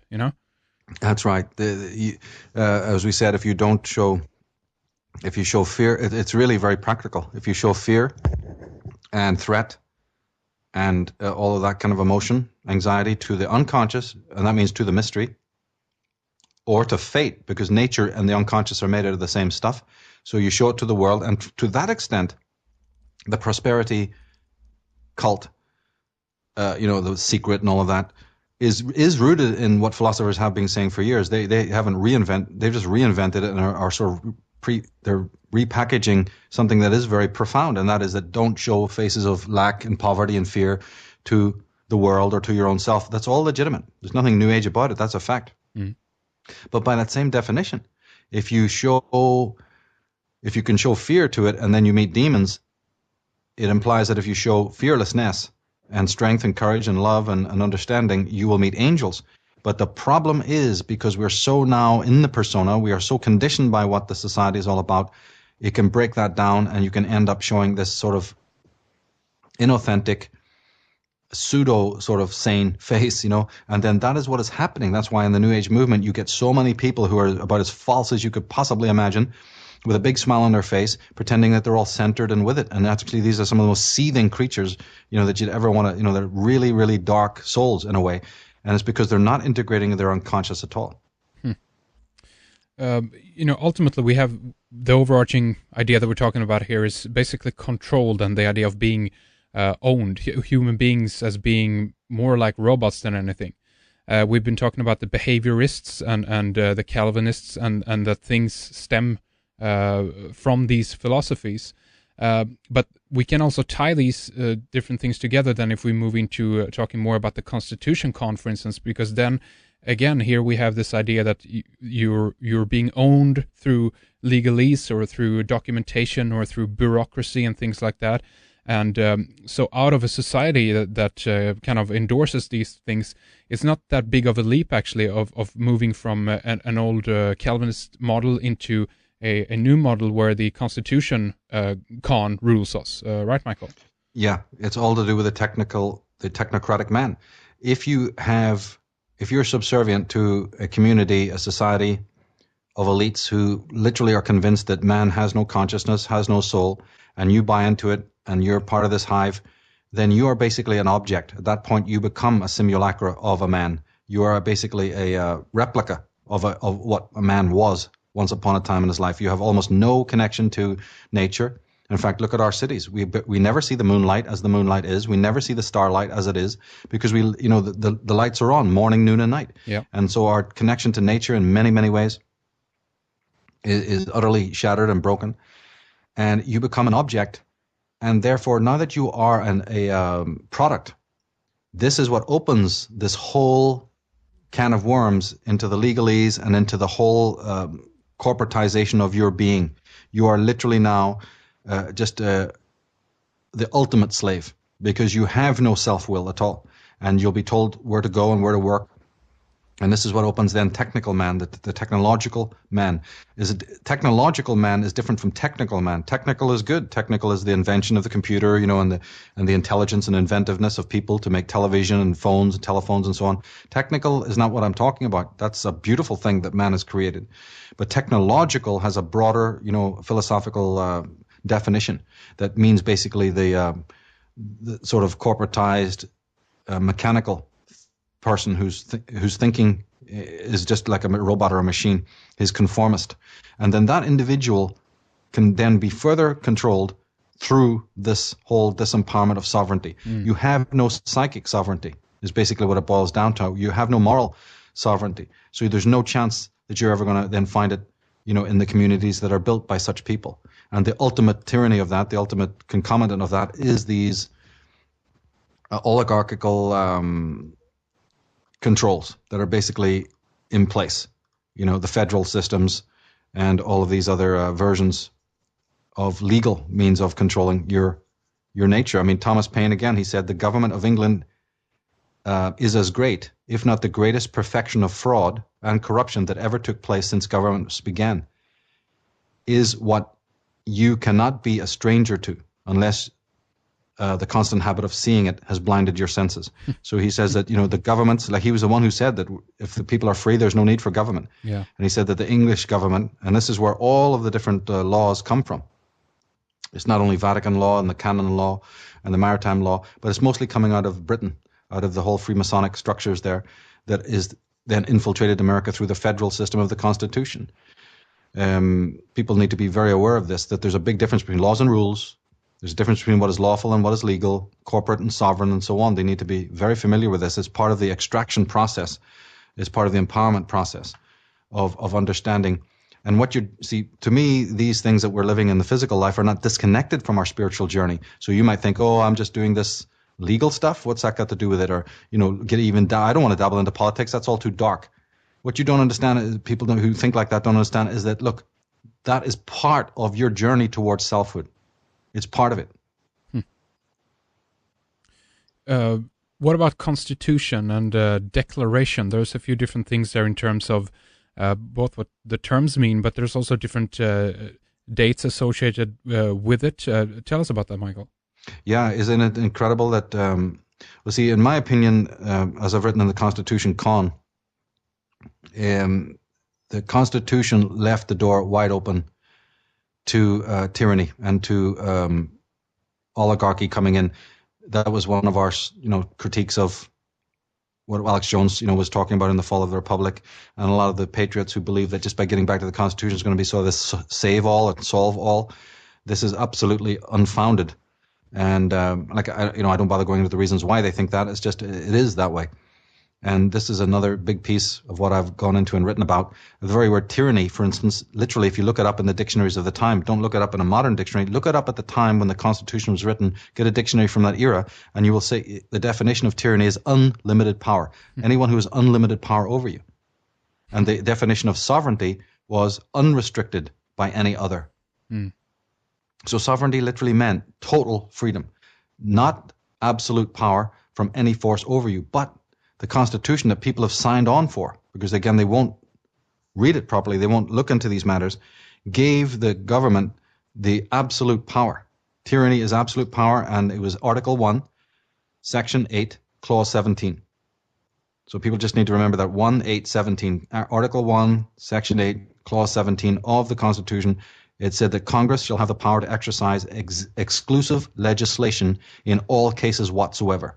But you just want to put this in there for everyone who is in Europe right now, that's exactly what's happening with the Lisbon Treaty and the European Union. So we're seeing the United States of Europe being formed right in front of our eyes, and we have this opportunity again to see when this is happening and when this is taking place. They have legislative power, up the, tons more than they had before, and we're going to see so many more laws now coming into place in Europe. So just our European audience, keep that in mind. That's right. And it's no different from America, because that was the experiment. America was the experiment to see how this would work, so that they could come back to the people in Europe who were a little bit onto this hundreds of years ago and didn't want this. And the monarchy had to step back a bit because there was just so much tyranny going on. So then the American experiment, you have to look at it historically again. You have the American experiment, then they hone their tools, they hone their skills, and then they can now apply it to the countries of Europe. They've done it in many, many other ways by, like we say, after the First World War and Second World War, dividing up Europe, pitting groups against one another, undermining sovereignty, creating all of these terrorist organizations, creating all of these religions that ultimately believe in the same God, but yet are murdering and fighting each other. There's 101 ways that they do this. But the most immediate way, and why I go into this legal stuff, is because, you see, it's through the legal mechanisms that you can gain your power back. You've had people like John, what was his name? John Harris. John Harris, you see. You have Maynard. You have a bunch. People go to my forum and go to the What's New page, and also go to Mankind's Future page. You'll have all the links there that, get into this. Who are the institutions that exist? Which are the better systems, and so on. We have it on the forum. We have it there. Is it, under Michael, Mankind's Future? Or you're talking about basically the free man on the land, that kind of idea. That's that right. You can write yourself out of the system, etc. And you do it through empowerment, not fear. You do it through strengthening your own, making it an adventure. In the idea that you can use the very systems that these Templars and cardinals and that the bureaucrats use. You can use the same bureaucracy. It's written in the bureaucracy. This is what people have to understand. It's not something controversial. It's not something fringe. It's not something wacko-jacko. Within the very articles of the legal leviathans, in the very documents that they've created, are the loopholes that allow you, if you know what you're doing, in a simple technical way, to gain the power back. Power at work, power, in the possessions that you own, and power in court, and power against any form of petty tyranny, that comes to control your rights. And if many people, because remember, everyone is always talking, are they not? It's absolutely ubiquitous, isn't it? That everyone's talking about, when are we going to be able to do anything? When are we going to wake up the whole mankind? Yeah. When? Right. Well, listen, if people really sincerely want that, then there is only one way to do it. If you're an advocate of collective action, and you can never rule it out. I'm not a big fan of it, but you can never rule it out. Then, my goodness, what other ways are possible? You certainly can't do it in the political pigsty. That's been designed so that you can never have any real lasting change. But within the law, you can. And that's why this is very, very important to know. I mean, for instance, this whole thing about executive legislation in all cases whatsoever. In the Constitution, it's the same phrase that appeared in the Declaration of Independence. And it was used by the Founding Fathers to expressly define the tyrannical power that is exercised by King George, the sworn enemy of Americans. So wait a minute. In one breath, they're telling you that they're against the executive legislation in all cases whatsoever, because that term defined the power that King George, the tyrant, had, right, over Americans. Right. But then they introduce it in the next document as something they are going to do. So the Founding Fathers gave the Congress the same tyrannical powers as the King of England, which is always my point. Who do they think they're working for? They're working for those guys.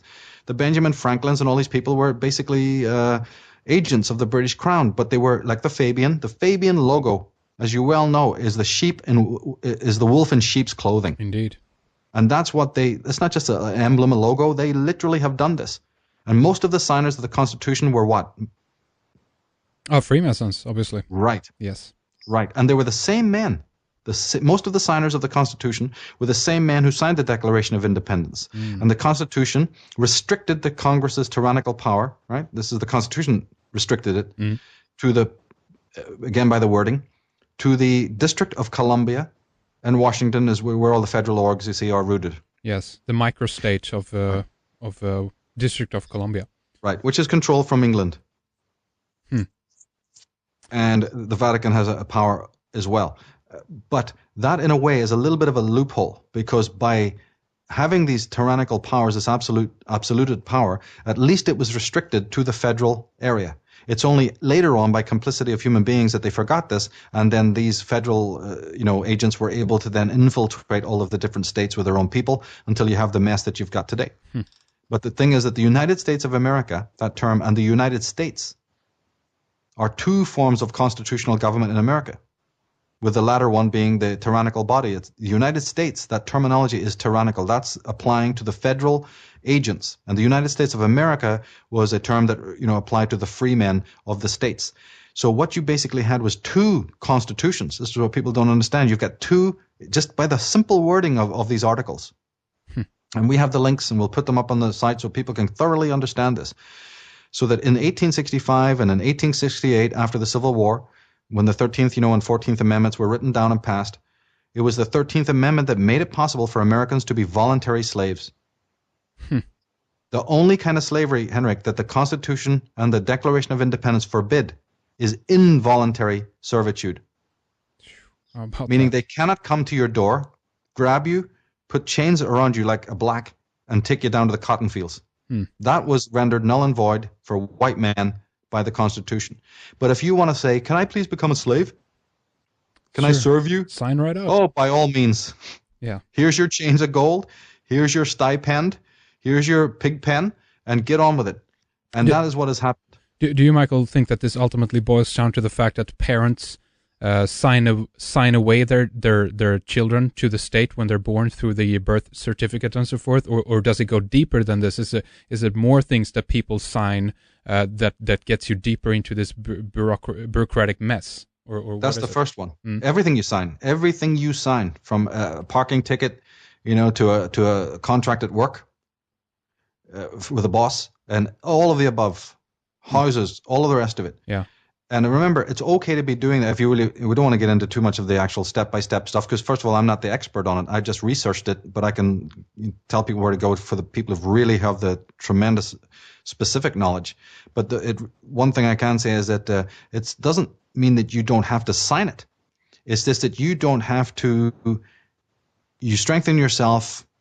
It's in the same description as I've always talked about with psychic immunity. The man who is psychically immune cannot be affected. He doesn't have to go and kill anyone. He doesn't have to go out and fight the government.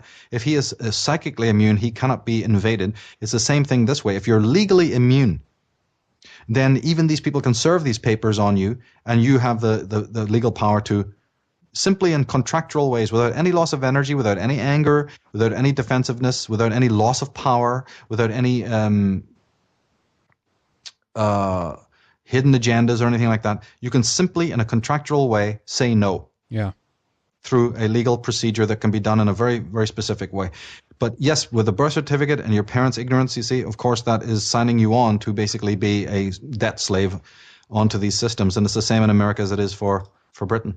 Oh, yeah, it's in the UK too, the same thing there? Same thing there, yeah. And in fact, it even says on those birth certificates, that you are basically a human resource. How about that? But the 14th Amendment is interesting too because it's the one that introduced the word person instead of people. Remember in the Constitution, at least it said at the top, we the people? Yes. That was later altered again through this legalese, through this sleight of hand. And the 14th Amendment introduces this strange word person that is completely not what people think it means. People are sovereign with these unalienable rights, but persons are the ones who live under government-granted privileges. It's a difference. So when they say you're a person, legally, this is what it means, that you are the willing slave. You're the slave by consent. Because remember, again, I repeat that only involuntary servitude was declared illegal by these documents, but not voluntary servitude. That was made perfectly okay. So and of course, a right legally is not the same thing as a privilege. And the latter, this is a privilege, allows us to act only after permission has been granted. And what Maynard says, he's an expert in this, he says that when you ask for permission for everything, you've just defined yourself as a child. Oh, really? Yeah, and he says that in Canada, they even have a statement where they ask you, a policeman can ask you, are you a child of the province? Oh, my God. Really? Right. Yeah, Jordan Maxwell has pointed out that Black's Law Dictionary, under citizen, it says monster. That's right. That's non-entity. Sheesh. So why are we going into this? Because it ties back to what we said on the first section here. Child, monster, no soul, no individuality. Yeah, exactly. You have no mind. We own you. You have no. See, these one things connect to the other. People who are listening for the first time think, where are we going with all of this? One thing connects to the other. These are the bricks in the cell. These are the bars on the door. In fact, Maynard even points out why lawyers are called members of the bar is because the bars are the bars of the prison that keep you in one box and the controllers in the other box. It's incredible when you get into all of this. Yeah. But see, the thing is this, that the sovereigns of the world don't need to ask permission on how to run their lives. Right? They claim that only God can remove the rights of the people and all of this. Yeah. But when you have a privilege, then that privilege can be taken away by those who granted it. And even their, sorry to cut you off, but even their kind of ruthless attitude towards other people reflects this mentality as well. Because again, they don't ask anybody if they can put mercury in their vaccines or whatever it is that that they're doing. They just do the things that they do, and then consequently we're the ones who might, out of kindness and so forth, or asking, is this okay? Can I do this? Is it allowed if I do that or the other? But what you're saying here, then, that's actually that's part of the legalese, pretty much, that you're asking for permission for everything, having a certificate or a license to drive a car, etc. There's multiple examples we can take. And do you see the nuance? They have the perfect right to do that. Everyone that wants to fight this system is screaming, and I mean everyone, is screaming about how dare they do this? What's on their mind? What are we going to do? Drag them down, bring them down. And nothing gets done. My philosophy is let them go ahead and do that. If they want to put something in the law or they want to do this and thing, you let them do it. It's a Taoist principle to give evil a lot of room. And as you said, it does go quite deep. There's a philosophy behind that. All Taoists, I use that word specifically, Taoists, which is people who know what the hell life is all about, they know that evil contains within it the seeds of its own destruction. So if something is going to fall, get the hell out of the way. Yeah, that's right. And there's a secondary plus about doing that. It's the same plus that you do when some drunk comes over at 12 o'clock at night and wants to, tell you his life story about 2 inches away from your face. Or when some bully comes up in a bar and wants to shove a beer bottle in your face. You get out of the way. Yeah. When you see something that's corrupt and malicious and rotten, you step aside and let it do whatever it wants to do. You disempower it by disconnecting. I don't mean disconnecting like a bunch of jaded middle-class guys living in a suburb. Like, well, I just don't want to know about it. Turn the channel. That's not what I mean. I mean a positive, proactive, intelligent, aware, and totally centered detachment from the conflict, because all vampires feed on the energy that you give them. That's right. And we haven't got time to go into this whole paradigm here, but that's what I mean by stepping away from it. Let them do it. Because when you have the legal power, in your own quiet moment, you can rebut it. But the people who don't want to go and learn about that legal power will get up right into the face of the system, and like some crazed out Bill O'Reilly on speed, and just want to, drag it down and fight it and kill it and do it. And you know all that does? It helps them strengthen their rules, which is exactly the draconian New World Order situation that you've got now, where everybody who's been fighting the system in that way is going to be in trouble, big trouble. Big Brother is coming after you. They've got your number, and they're going to. You've actually assisted them in getting this far, because you haven't done what is holistic. You haven't stepped into your own power. You haven't contacted the forces, like Charles Lindbergh said, will be there when you open yourself to the mystery. Like when he was flying his plane across the Atlantic. These men of mystery, these men of science, these men of artistry knew Aikido. They knew how to step aside. Bruce Lee, become like water, my friend, right? Yeah. The wisdom that underlies all of this is the softest and the weakest and the gentlest thing in the world, but it can erode continents, is water. That's the power that you need to embody. That is the only way that you can gain the so-called spiritual direction. The moment that you go into a vibration of conflict, anger, and I mean red anger, there's actually, again, anger's been misinterpreted, but I don't want to get into that right now. Just let's use the word. The red anger, any of these lower vibrations which are born out of survival and limbic responses, you see, and this whole reptilian brain thing, that is only going to empower those people, because that's ultimately what they want. Well, that's a very good point, because again, fighting the New World Order in that sense ain't going to help, because that's by the way they bring in more laws and put more police on the streets, the more rioting. That's why they even put in their own agents provocateurs in many of these peaceful demonstrations, because they know if they can stir it up enough, then they can, next time they have a top meeting of politicians or bankers or what have you, instigate even more control and put up more cameras and all of these things, So which they've been doing. Yeah. We're living in it. We have made it. The man who does not occupy his center, they teach it in every martial arts course. It's a fundamental of Taoism, somewhat of Zen. There's some obscure aspects of Hinduism, like Jainism, and not all Jainism, but certain aspects of Jainism teach this. Most shaman classes would teach this. The Druids certainly taught this. And it's a universal law. Once you are so strong in your own sovereignty, in your own understanding, you never need to confront.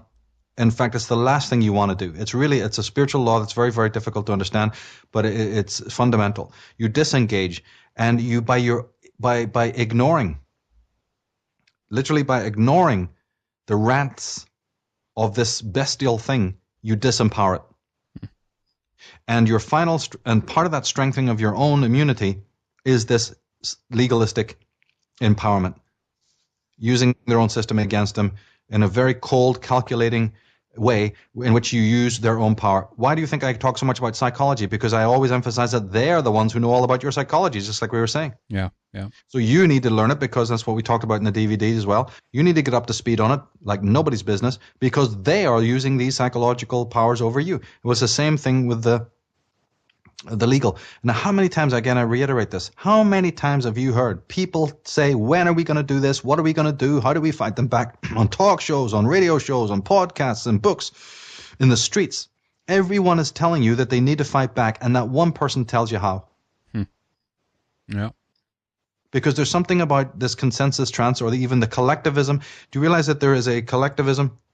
And again, this is another thing nobody ever mentions. In the conspiracy movement, you will die before you will hear anyone mention that there's something negative about the collectivism, even of the alternative research community. Mm-hmm. And unfortunately, this goes for blogs, webcasts, and YouTube and all of these things. The collectivist aspect of it is also no better than the collectivism that, will disempower you in 100 other ways. Mm. So it's going to exist, it's going to be there, but people should also realize, let's not completely think it's always going to be about a mass movement doing X, Y, and Z. Sure. It comes down to what you're going to do. But when you hear all of these people complain about what needs to be done, but they never offer you the solution, or those who are offering you the solution usually don't even know that there's a conspiracy going on. You also have that problem too. Like there's some sort of, mad lunatic professor type who knows all about the legalese, but you could never convince them that there's a world government or anything like that. Well, that you have these disconnects as well.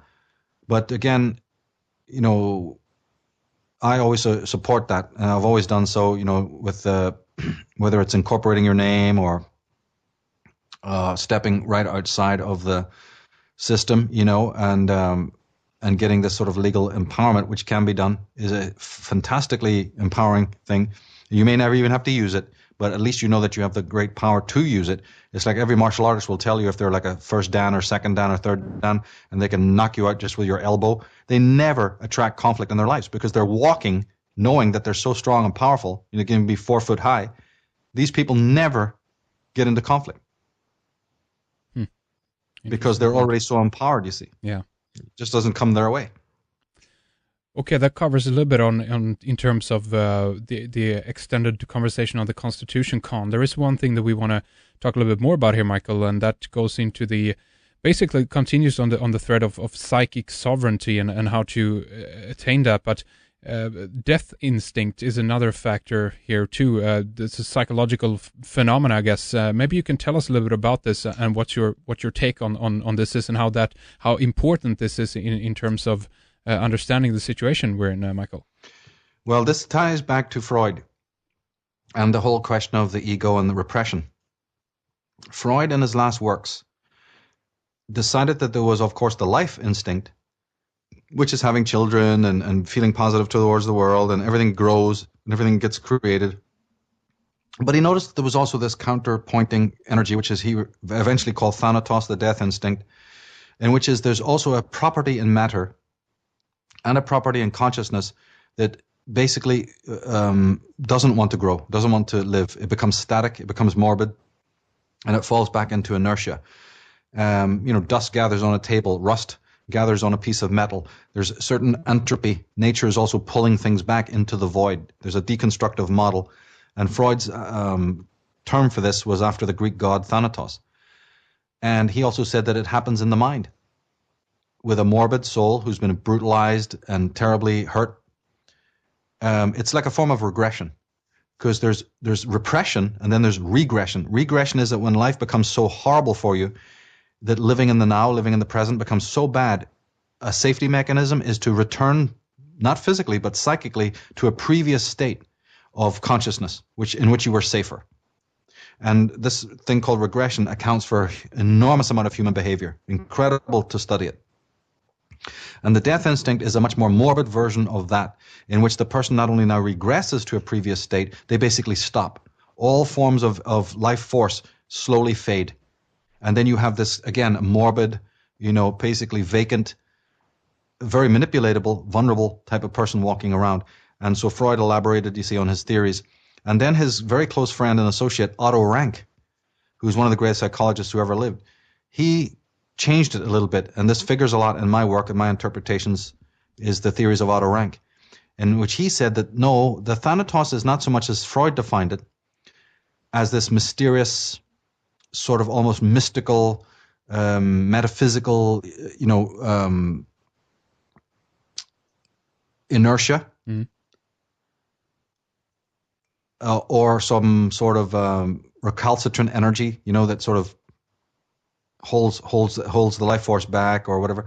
He believed that the Thanatos instinct is what you see when you look out into the world as it is. And this might not sound like a lot to people, but it's actually a tremendous discovery. He said that the Thanatos instinct is not some mysterious state which is almost imperceptible. It is actually what you see when you look at the state of inauthentic men in their lives, in their marriages, in their places of work, behind their cubicles in this sort of Fight Club type scenario, trapped in their suits, sitting in traffic, eating the garbage food, listening to the false misleaders, living inauthentic lives. He goes, there is your Thanatos instinct. It doesn't exist anywhere else in the world. Freud theorized about it and said it existed, but he was vague as about how it actually forms. Rank said, I can see it when I open my door. There it is. It's in people's faces. It's in their lives. The morbid energy is the man who is living, but who is self-murdered, self-killed. And this is absolutely phenomenally important. Erich Fromm, another psychologist, he referred to it as the necrophiliac. Again, these terms are used in a slightly different context than we know them. The necrotic man, the necrophiliac person, whose life just becomes an endless, repetition, and just football games and pornography and just food and sweet food and gossip and rubbish. This is the person who is basically is dead. He's not living a true life, because any sense of authenticity, any sense of individualism is completely crushed and gone. And then you pick up later on with the existential psychologists like Viktor Frankl, and they're saying that, look, the drive of life, the primal underdrive, is not, as Freud said, a sexual motivation or pleasure. It's meaning. Frankl, was a Freudian, but he changed it a bit, and he said that the real essence of man, the real motivation that keeps his life force going, his eros, is the search for meaning. And then it means that if that ever gets stymied or ever gets shut down, there will be disappointment.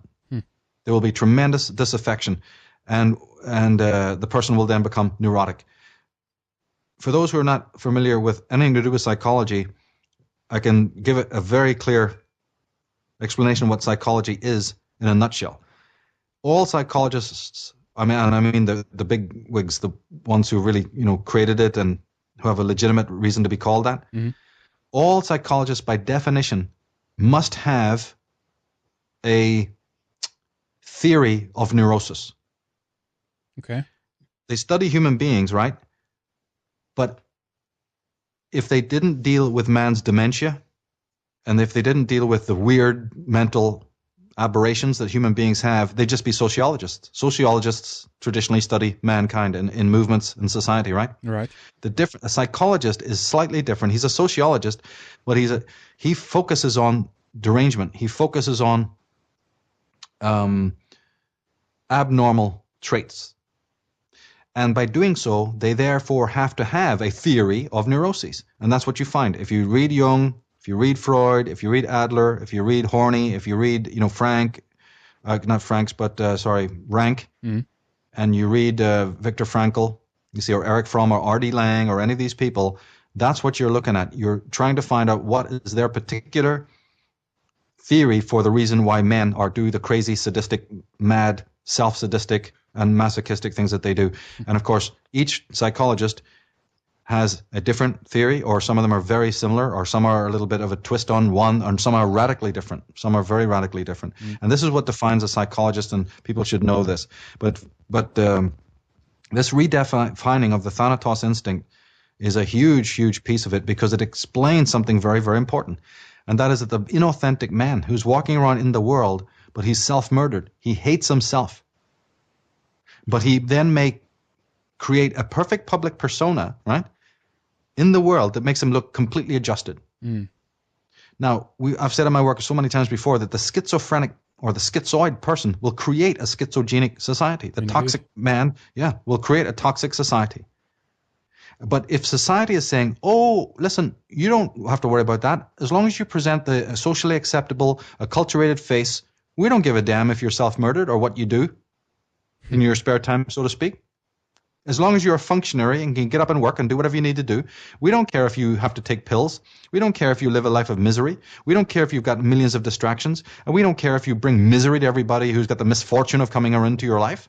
You see how one, again, ties to the other? Yeah, and it's all about keeping the machine going pretty much. And it doesn't matter if the worker ants are unhappy when they're in the, or what emotional state they're in. As long as they, as you say, can perform their duties and keep the machinery going, then it doesn't matter to the machine in that sense. And what the danger is that we now are living in a society that is basically wall-to-wall sociopathic for these reasons. It happens gradually, but this is what is taking place. People are losing their roots. People know this, but they have very weak, in my opinion, critiques. They mostly have sociological critiques, or they have some basic Christian, just get back to some family values, some barbecues, and everything will be okay again, and all these things. They have very topical explanations. Oh, it's the economy, and this and that and the other, or it's too much technology. No. The real problems are psychological. And until people get rooted into what that is and find out what these things are, they're never going to be able to understand what psychopathy is and what schizophrenia is. The society makes people schizophrenic because it asks you to just have this public persona that fits into what is needed and what is desired, and the rest be damned. A person does, and the same thing in their relationships. The ratings of approval and jumping through the hoops, and all these codependent sort of situations that have arisen is very, very deadly. And also, again, I guess probably should say a few words to define what a schizophrenic person is, if we have time. Absolutely, go ahead. Basically, in psychological parlance, it's very fascinating. A schizophrenic person, and remember, I believe that most people are like this, so it's kind of important. A schizophrenic person is a stranger to himself. Mm-hmm. Imagine, for instance, that Arno Gruen, a psychologist, likes to refer to it as the betrayal of the self. When a soul, a child, cannot meet the approval of its parents or that society, it hates itself. It thinks there's something, it doesn't believe that there's something wrong with the father figure or the society, because that's considered taboo, right? Mm-hmm. For some strange reason, you don't strike back at the object of the real problem. You blame yourself.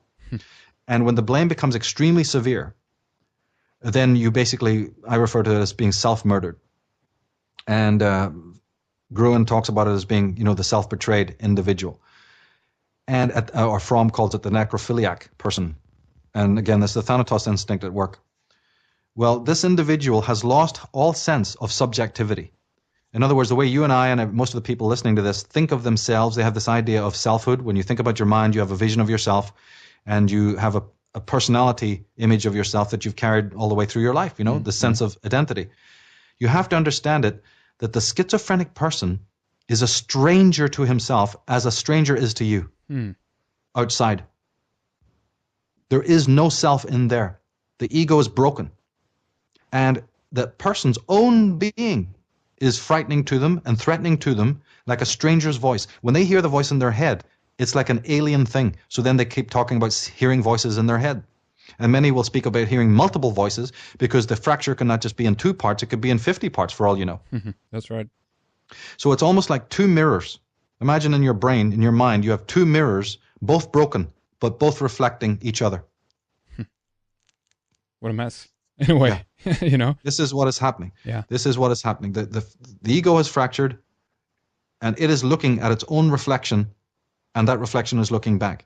So the person is a complete stranger to themselves who lacks this core identity, and they're basically empty and voided, It's really a tremendous state to be in, and it's difficult to fix.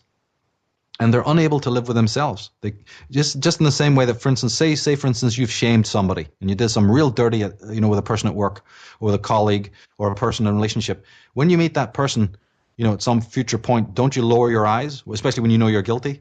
You can't look them in the face. Remember that old story about you can't look somebody in the face if you've done them wrong? Oh, right. Yeah. Right. Well, that's exactly the scenario that's happening in the mind of a schizophrenic. They cannot look themselves in the face. They're so guilty of what they've done and that they've complied and they've fallen from grace, so to speak, that they then live in this moribund state. And this goes for a lot of the hard. We only notice it, of course, when it's like Ted Bundy or Charles Manson or some other weird, extreme case. Yeah. But we don't notice it when everyone is living like that, shoveling in the pills, shoveling in the medication, in order to, conform to this image that society wants. And that the repercussions of it are just horrific, Yeah. Michael, if we just, if we tie in the death instinct as well in regards to our so-called leaders of the world, it seems to me that that's something that they carry as well. And a side effect of that then might be that people, who are looking up to these leaders identify with them, meaning that they also attain the same death instinct. They might even excuse me, they might even on a kind of unconscious level identify with these people because they know that they're in a power where they are slowly, killing not only the earth in that sense, but the world and humanity's spirit is being crushed. So they identify with that because they're on the same level when it comes to the death instincts. What we basically are looking at here is a bunch of zombies running around and slowly just everything is being sucked up into a black hole pretty much, and no one really wants to live a proper life, if you know what I mean. And that seems to me to explain quite a lot of dilemmas that we're faced with in that sense, because everything is being just slowly cleansed and killed off, if you know what I mean, right? That's right, and it comes from this identification, because like I said, you can either identify through love or you can identify through hate, and you identify with the object of your hate, the power that they have. They've also helped to rape your inner self, gut yourself, make you schizoid. Then you identify with the sort of bromides that they want, that you can have power, you can have status, you can have wealth, you can have celebrity, you can have all of these other things that they promise you. You identify with their power. This also causes it. Because they basically, see, like Viktor Frankl said, he believed in his theory of psychology that it was the search for a meaning that was the primal drive. Right? Freud thought it was pleasure, that man just wants to accept, avoid pain and gain pleasure, not in some horrible way. It's a natural state to be in a state of always enjoyment, and pleasure was the primal drive, which he also connected to sexuality. Otto Rank said it was meaning. As I said, Frankl agreed. Karen Horney said it's the search for self-esteem. Adler, Alfred Adler said it's the power. It's a power drive. It's like the sex drive, but it's a power drive. Nietzsche said it's will to power. Each one of these people has a primal motive that is at the root of all others. But if you believe that Frankl and Rank are right, then don't forget that meaning also can have many definitions. When you say the word meaning, it often sounds like it's something positive. But to answer your question, what is happening is that search for meaning can also be the search for the meaning that the system gives you. Yeah. The medals, the kudos, the pats on the back, the success, the status, the celebrity. Now you can become a victim of this meaning to be a great charitable person, a great philanthropist, a great inventor, a great hero, a great soldier. Everyone wants to leave their name in the blinking history books, this kind of thing. Everyone wants to impress their girlfriend. This concept is rampant. So you're not looking for the actual existential meaning. You've now been sidetracked into this other meaning, which is, again, defined by the world. And this, then, to do that, you have already put these guys on a pedestal and are looking for them to endorse that, because they will be the ultimate ones to look upon you. And the schooling teaches you this, to pass these exams, to get these degrees. And again, this explains why people do this. Why, of all the phenomena that you see in the world, from the schooling to the jobs to the military, you see, to politics, why is all that in existence? It's from the things that we're talking about and explaining. Individuals have given away their own sense of self-worth. And therefore, you're only now going to be dependent on the meaning that they give you. They're very seductive in this.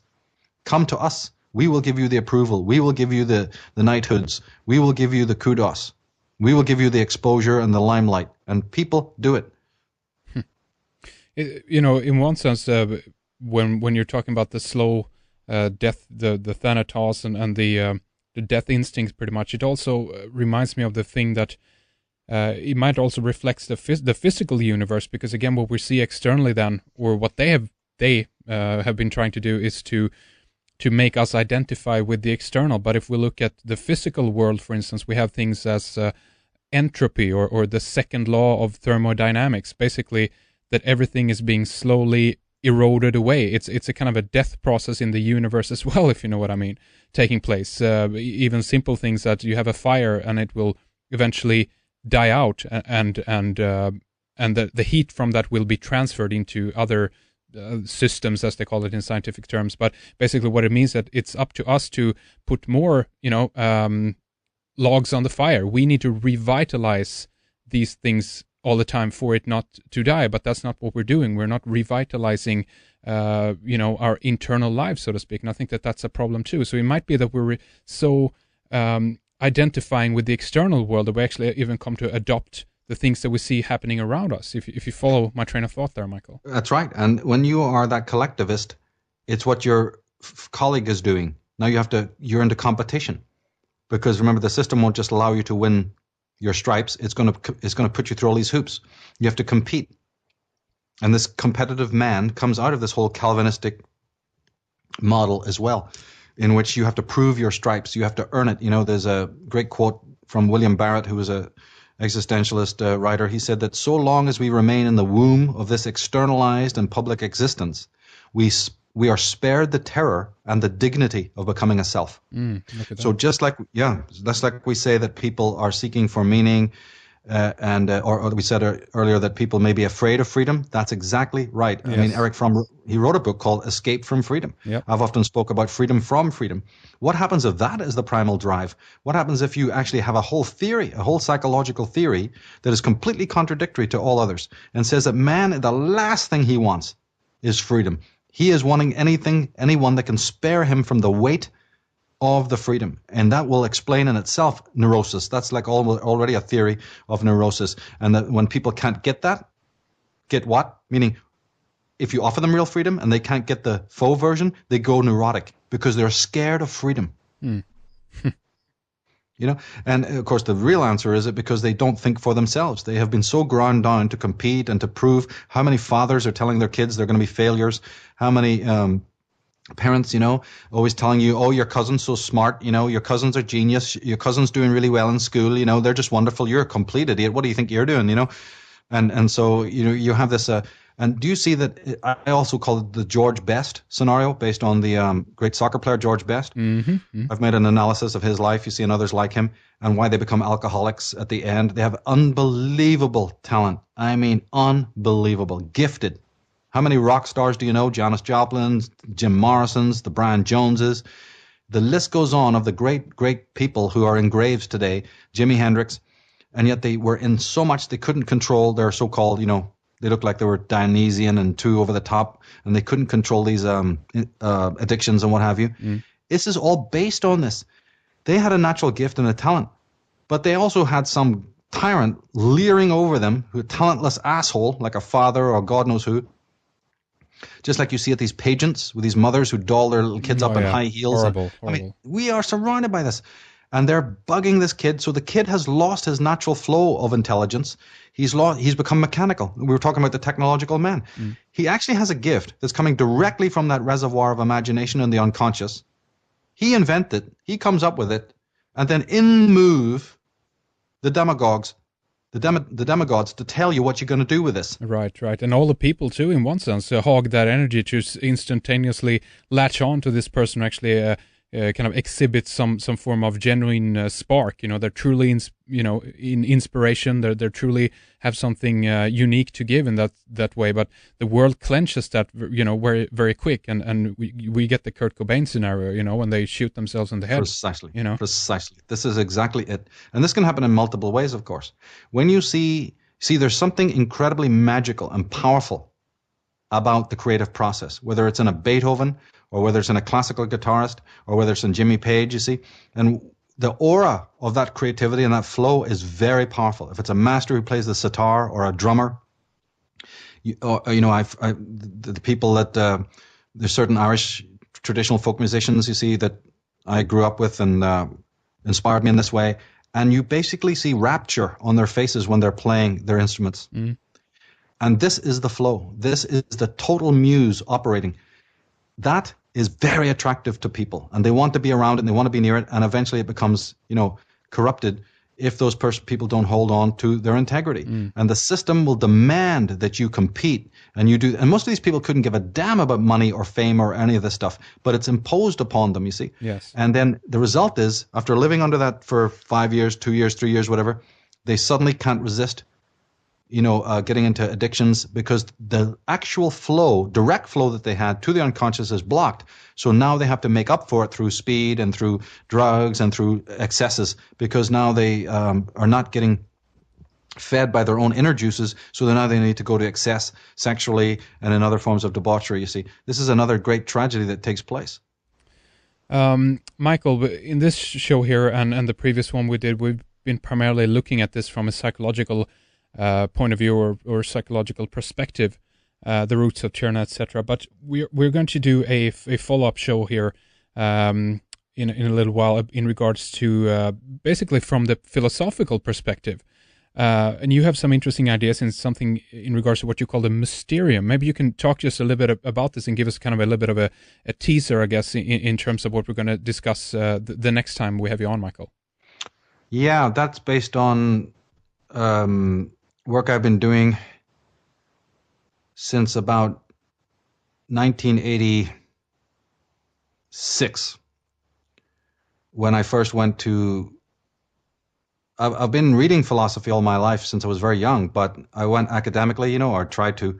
I mean, I'm a complete failure in school and everything, but there was a time in my life where just basically to have something to do, I did go to college in Ireland, just a regular normal college, and took a couple of philosophy courses, for 2 years. Mm-hmm.